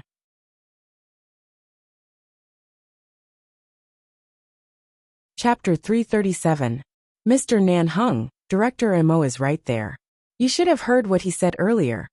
An Shuyan emphasized. Nan Heng removed the cigarette from his mouth, coldly narrowing his eyes. "I've been friends with Mo Jingshan for many years, but I have nothing to do with Shine Group. Director Mo should know my temper. I'm afraid unrelated people won't be able to enter my place." As he spoke, Nan Heng coldly glanced in Mo Xiaozi's direction with a faint smile. When Mo Xiaozi heard these words, his expression was clearly unhappy. "My own son is hospitalized here. As his father, do I have to be stopped by you when I want to visit? If Director Mo wishes to enter, of course, I won't stop you." Nan Heng's tone was unhurried and indifferent. "But I'm afraid it's inappropriate for Miss An to enter. Mrs. Mo is still here watching. To let Miss An in, Director Mo, are you sure you're not joking?" Mo Xiaozi coldly furrowed his brows. And Shuyan walked away from the door and turned back. She looked at Jinwan and handed the things in her hands to her. "Mrs. Mo, sorry for the trouble." Jinwan's lips curved up slightly. She received it. "I thank Secretary An on Jingshan's behalf." Speaking up to here, Jinwan paused for a moment before saying, "I'll continue to call you Secretary An, right? Right now, you're the secretarial manager of Shine Group. Compared to when you were in the Mo Corporation, your position is much higher. To be able to walk so smoothly in the workplace, it can be seen that Secretary An's work ability is indeed recognized." And Shuyan politely nodded at her. The smile in her eyes was neither heavy nor faint. "You can call me by my name or Secretary." And Jinwan exchanged a look with her. A woman's intuition had always been accurate. She thoughtfully watched An Shuyan for a few seconds before handing the things in her hands to Feng Ling, who had already reached out. "Dad, are you going in to see Jingshan now?" Jinwan asked. Although it was not Mo Xiaozi who was shut out earlier, Nanheng clearly did not give him any face by shutting Shuyan out. Mo Xiaozi's expression was cold as he glanced in the direction of the ward. After a moment of silence he said, "Since Jing Shun is still resting, I won't go in. In another half a month, it will be the Chinese New Year. If he can be discharged by then, he can go home for a reunion dinner." Jinwan nodded. "All right, I'll tell him." Mo Xiaozi took another look at her, and was about to leave with a sullen face when he suddenly paused, and turned to look at Shuyan beside him. "Help her when you are not busy in the hospital. Jinwan is not familiar with Los Angeles. She may need your help." "All right," Shuyan said softly. Mo Xiaozi sighed from an angle that Jinwan couldn't see, and entered the elevator. After they left, Jinwan looked at the door of the elevator, and stared at the number that dropped from the top floor to the bottom floor. No matter what, Mo Xiaozi was Mo Jingshan's biological father. Even if Shuyan could not enter, he could enter if he wanted to. However, Mo Xiaozi clearly had a temper. Or perhaps his desire to control others was too strong. Anything that was out of his control could anger him. He came in a hurry, and left in a hurry. There was not the slightest bit of father-son affection between them. If Mo Jingshan could be discharged in another half a month, was there really a need to go back? And just now, for a moment, Jinwan felt. Shuyan was no longer as proactive as when she first went to High City and the Mo Corporation. On the contrary, although Shuyan did not explicitly say or do anything, she gave people the feeling that she was just accepting Mo Xiaozi's arrangements, and did not take the initiative or resist. "Mrs. Mo, should I send these in?" Feng Ling checked the fruit basket and nutrition products she had just received, and asked after making sure there were no problems. Jinwan's gaze moved away from the number 1 on the elevator and glanced at the things in the fruit basket. She could tell at a glance that these things were not bought by Mo Xiaozi. Given Mo Xiaozi's character, he probably wouldn't buy anything when he came to visit his son. The fruit was very exquisite. It was not the kind of fruit that could be bought casually in the supermarket near the hospital. It was a fruit that was usually very rare, and had high nutritional content. Even the nutritional products were mostly good things that could enrich the blood. It could be seen that Shuyan had done her homework before coming. This Shuyan should have been very sober when she left High City, right? Then why had she acted as if everything had been arranged by Mo Xiaozi? Why had she acted as if she was innocent? In the following week, it was clear that many people who thought they could make a profit here were mercilessly shut out. Thus this week, the hospital was especially quiet. No one dared to rashly come and disturb them. The last time Mo Jingshan's wound was inflamed, he only had a fever for one night. After that, his recovery was not bad. A week later, the skin on the surface of his wound had begun to heal, and he could occasionally get off the bed and walk normally. "The last time Dad asked you to go back for dinner after being discharged next week, do you have any plans?" Jinwan supported him as they walked around the ward. When they came to the window, she turned to open the curtains, and then closed the window that had been slightly open earlier. "I don't have any plans. Akip's matter has been settled. Officer Entz and the people from the base will take care of everything on their own.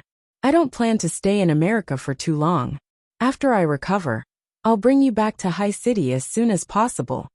Mo Jingshan looked at Jinwan's meticulous manner and smiled. Next week is the Spring Festival in China. No matter where in the country, it's basically the Spring Festival holiday state. The Mo Corporation doesn't have too much work for you to handle personally. It's actually quite good to accompany your parents for a reunion dinner, but you accompany grandfather every year. If you don't go back to accompany him this year, won't grandfather be angry? The moment Elder Mo was mentioned, Jinwan couldn't help smiling. The winter sun shone in through the window, landing on Mo Jingshan's elegant and deep brows. It was as though the man who was smiling warmly was surrounded by a circle of light. He said mildly, "He won't be angry. Although we aren't in the Mo residence, there are many relatives who come and go. It's not like you don't know how many people visit every day. Dealing with those relatives is enough to keep him busy." As he spoke, Jinwan reached out to his back and gently scratched it through the hospital gown. She then asked with bright eyes, Shouldn't the healing period be very itchy? Don't you feel even the slightest itch? Emo Jingshan chuckled softly. It wasn't itchy at first, but after you scratched it, it did feel a little. At the same time, he bent down slightly to look at her fair and clean face. His gaze met hers, and he said meaningfully, "What's more itchy is my heart." Jinwan.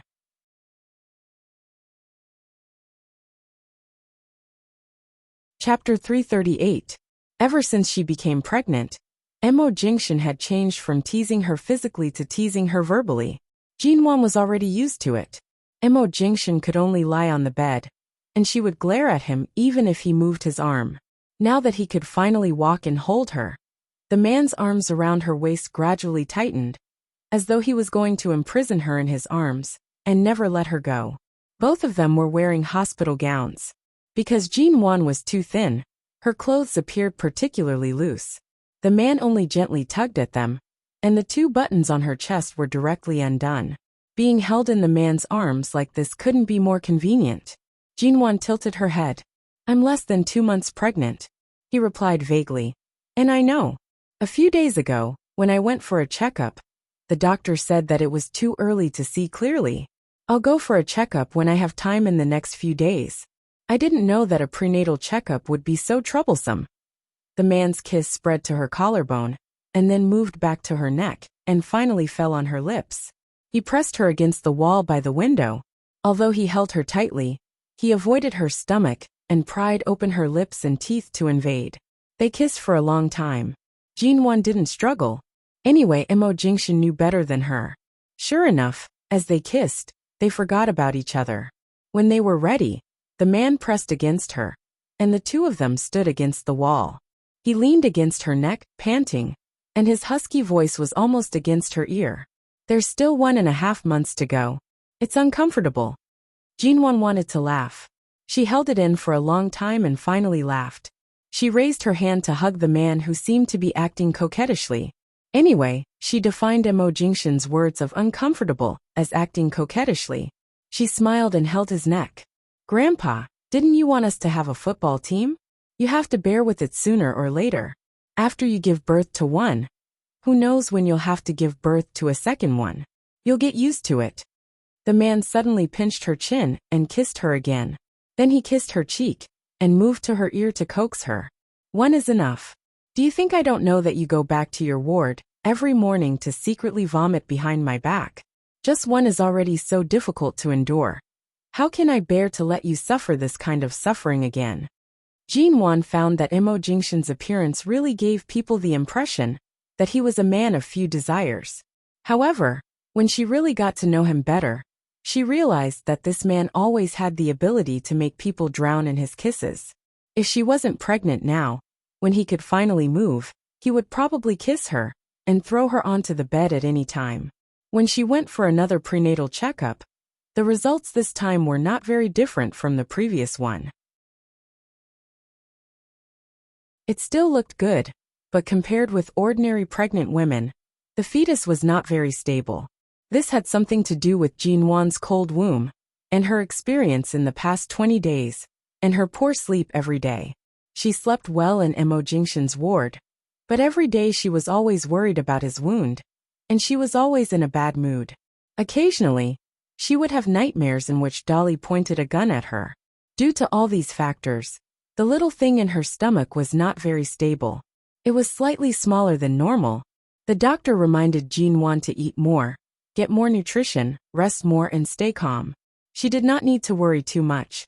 So in the last few days of Emo Jingshan's stay in the hospital, Jinwan didn't sleep in his ward under the doctor's advice, but obediently recuperated in her own ward. This time, Emo Jingshan could walk around at will, but she could only lie in bed and watch this man's ambiguous expression when he came to visit him from time to time. It was really, the tables had turned.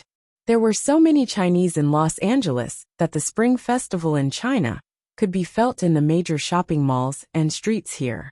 On the day before New Year's Eve, Emo Jingshan could finally be discharged from the hospital. When he walked out of the hospital, Shine Group's car was already waiting outside. In other words, Emo Xiaozi didn't intend to give them any room to choose. Since they had returned to Los Angeles, They naturally had to listen to his arrangements. A middle-aged driver came out of the car and nodded respectfully to Mo Jingshan. CEO Mo, long time no see. Are you feeling better? Chairman Mo asked us to pick you up. The driver was a Chinese man in his 40s named George. He had been a butler and driver for the Mo family in Los Angeles for many years and was very familiar with Mo Jingshan. Mo Jingshan glanced at him indifferently. Did I say I would go back today? George paused and explained. But tomorrow is the Spring Festival in China. Chairman Mo learned that you were discharged today, so he specially sent us to pick you up and… Nan Hung was not here today. Feng Ling, Kay, and the others were going to send them to Mo Jingshan's residence in Los Angeles. But now the Mo family came to pick them up. They didn't say anything, and were about to move Jin Wan and Mo Jingshan's things to the car. Mo Jingshan said, "Put them down." Feng Ling and Kay paused, took down the luggage that was about to be put in the car, and turned to look at Mo Jingshan, waiting for his instructions. Put them in our car. Mo Jingshan was expressionless and took a look at George. If there's time, I'll go back tomorrow. You can go. George had been in the Mo family for many years, and certainly knew the relationship between Mo Jingshan and the Mo family. He didn't say anything, nodded and returned to the car. After waiting for a moment, seeing that Mo Jingshan really didn't want to get in the car, he had to drive back to Shine Group. There were 2 cars parked in front of the hospital. The black Bentley appeared on the busy street of Los Angeles at about 4 o'clock in the afternoon, followed by a car belonging to Feng Ling and the others. It wasn't until 6 o'clock that they arrived at 11 Base. The winter day was too short, and the sky was already dark. Jin Wan didn't expect that she could visit the base as soon as she was discharged from the hospital. When Mo Jingshan arrived, Nan Hung was talking with someone inside. When he came out, he didn't look as casual as usual. He took a solemn look at Jin Wan and Feng Ling, and then went in with Mo Jingshan to have a private chat. This was a very private place in 11 Base. Jin Wan didn't go in, but let Feng Ling and Kay take her to other places. After visiting the shooting range and some close combat training areas, Jin Wan looked at the few young men who were still training in such cold weather and turned to look at Feng Ling, who was always dressed in black. Did you used to be like this every day?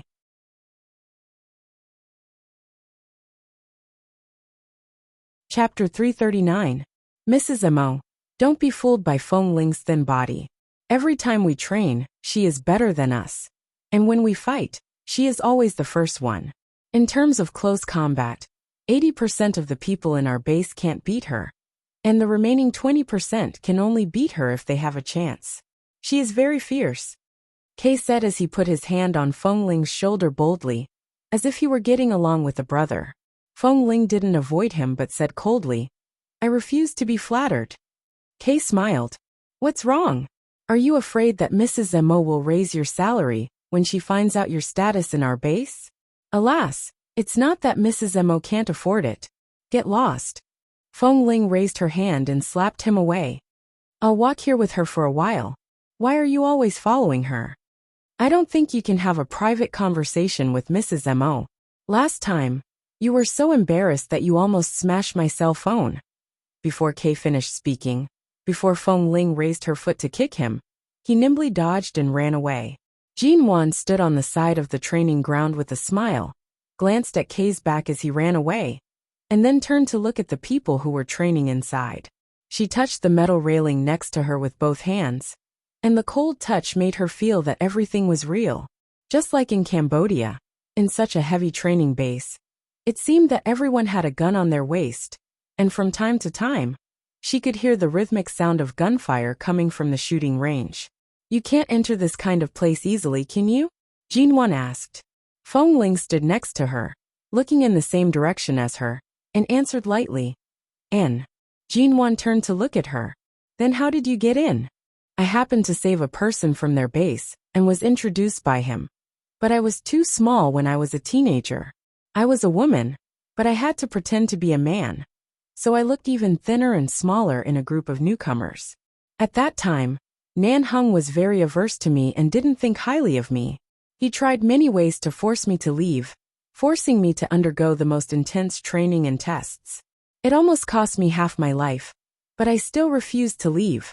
Maybe I do have talent and explosive power in this aspect. I'm small, but I'm strong, and I can bear hardships. Later, I changed from the little thing he didn't think highly of to the person he occasionally had to get up in the middle of the night to train with me. Jinwan leaned against the metal railing and looked at her. Nanhang's nature should be very cold and difficult to get along with. It's hard for him to change his opinion of someone he doesn't think highly of. Just like before, I felt that he didn't like me. If it weren't for Mo Jingshan, he might not even have bothered to say a few words to me. It's really not easy for you to change his opinion of such a stubborn man. He's that kind of person. He's ruthless, but you have to be more ruthless than him. Feng Ling raised her chin and pointed to several people who were training in close combat. When I was 17, my body was basically developed. At that time, the clothes I wore were especially loose. When I was training with them, I was afraid that they would find out my true gender, so there was a period of time when I didn't dare to move. Nanheng fought with me several times and found that I had strangely become timid, so he directly beat me to the ground. At that time, the weather was especially cold. He told me to lie here for an hour and not to get up. If I dared to get up, he would kick me once. So ruthless. I didn't get up at that time. I lay there for the whole night, thinking of all kinds of ways to hide my chest and figure. And in the end, I fainted from the cold. And then, there was no then. When I woke up, Kay and the others sent me to the infirmary. I woke up quickly and opened my eyes as soon as I reached the infirmary. Afraid that they would find out that my body was different, I pushed them away and ran back to my room alone. I took a hot shower, but I still caught a cold. I had a high fever for 2 days and slept alone for 2 days. Then I recovered. Maybe it's because I'm young that I don't care how my body is tortured. From her words, it was clear that she meant that Nanheng did not come to visit her at all. She said it so lightly, but a young girl in her teens already had such a strong endurance. Even now, when she mentioned these things, she did not seem to feel any pain or grievance. Hearing this, Jinwan felt an inexplicable surge of emotions surging in her heart. Feng Ling, can you teach me how to shoot? Why do you suddenly want to learn how to shoot? Last time in Cambodia, I fired that shot. If you hadn't come in time, I probably would have shot myself again. Who knows what will happen in the future? Anyway, I can train here now. Can you teach me? Who said that only men had a hero complex? Women also had it. No one wanted to be the one who held others back when they were in danger. It was always good to have a skill.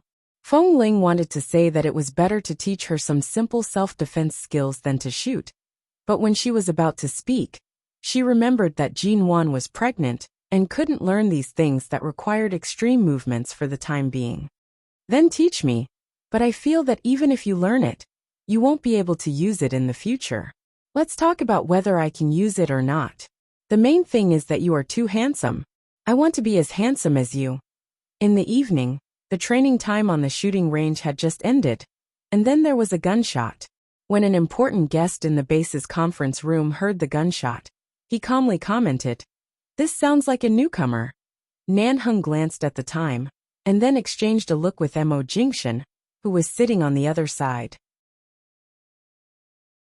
He then stood up and looked at the situation on the shooting range through the base's surveillance cameras. He saw that Feng Ling and Jinwan were each holding a gun.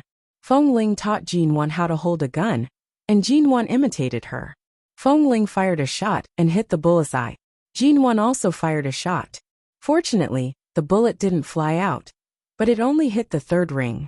Seeing the accuracy of this woman's shooting, Nanheng recalled the shot that Jinwan had fired in the nick of time in Cambodia.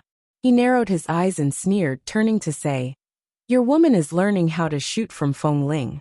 It seems that the promise you made to Elder Mo to not stain your hands with blood will be taken over by your wife. Is it because she was stimulated last time and wants to learn some skills so that she can fight with us in the future?" You're tuning in to the Li Mei's Sword of Destiny YouTube channel. We're so grateful for your support.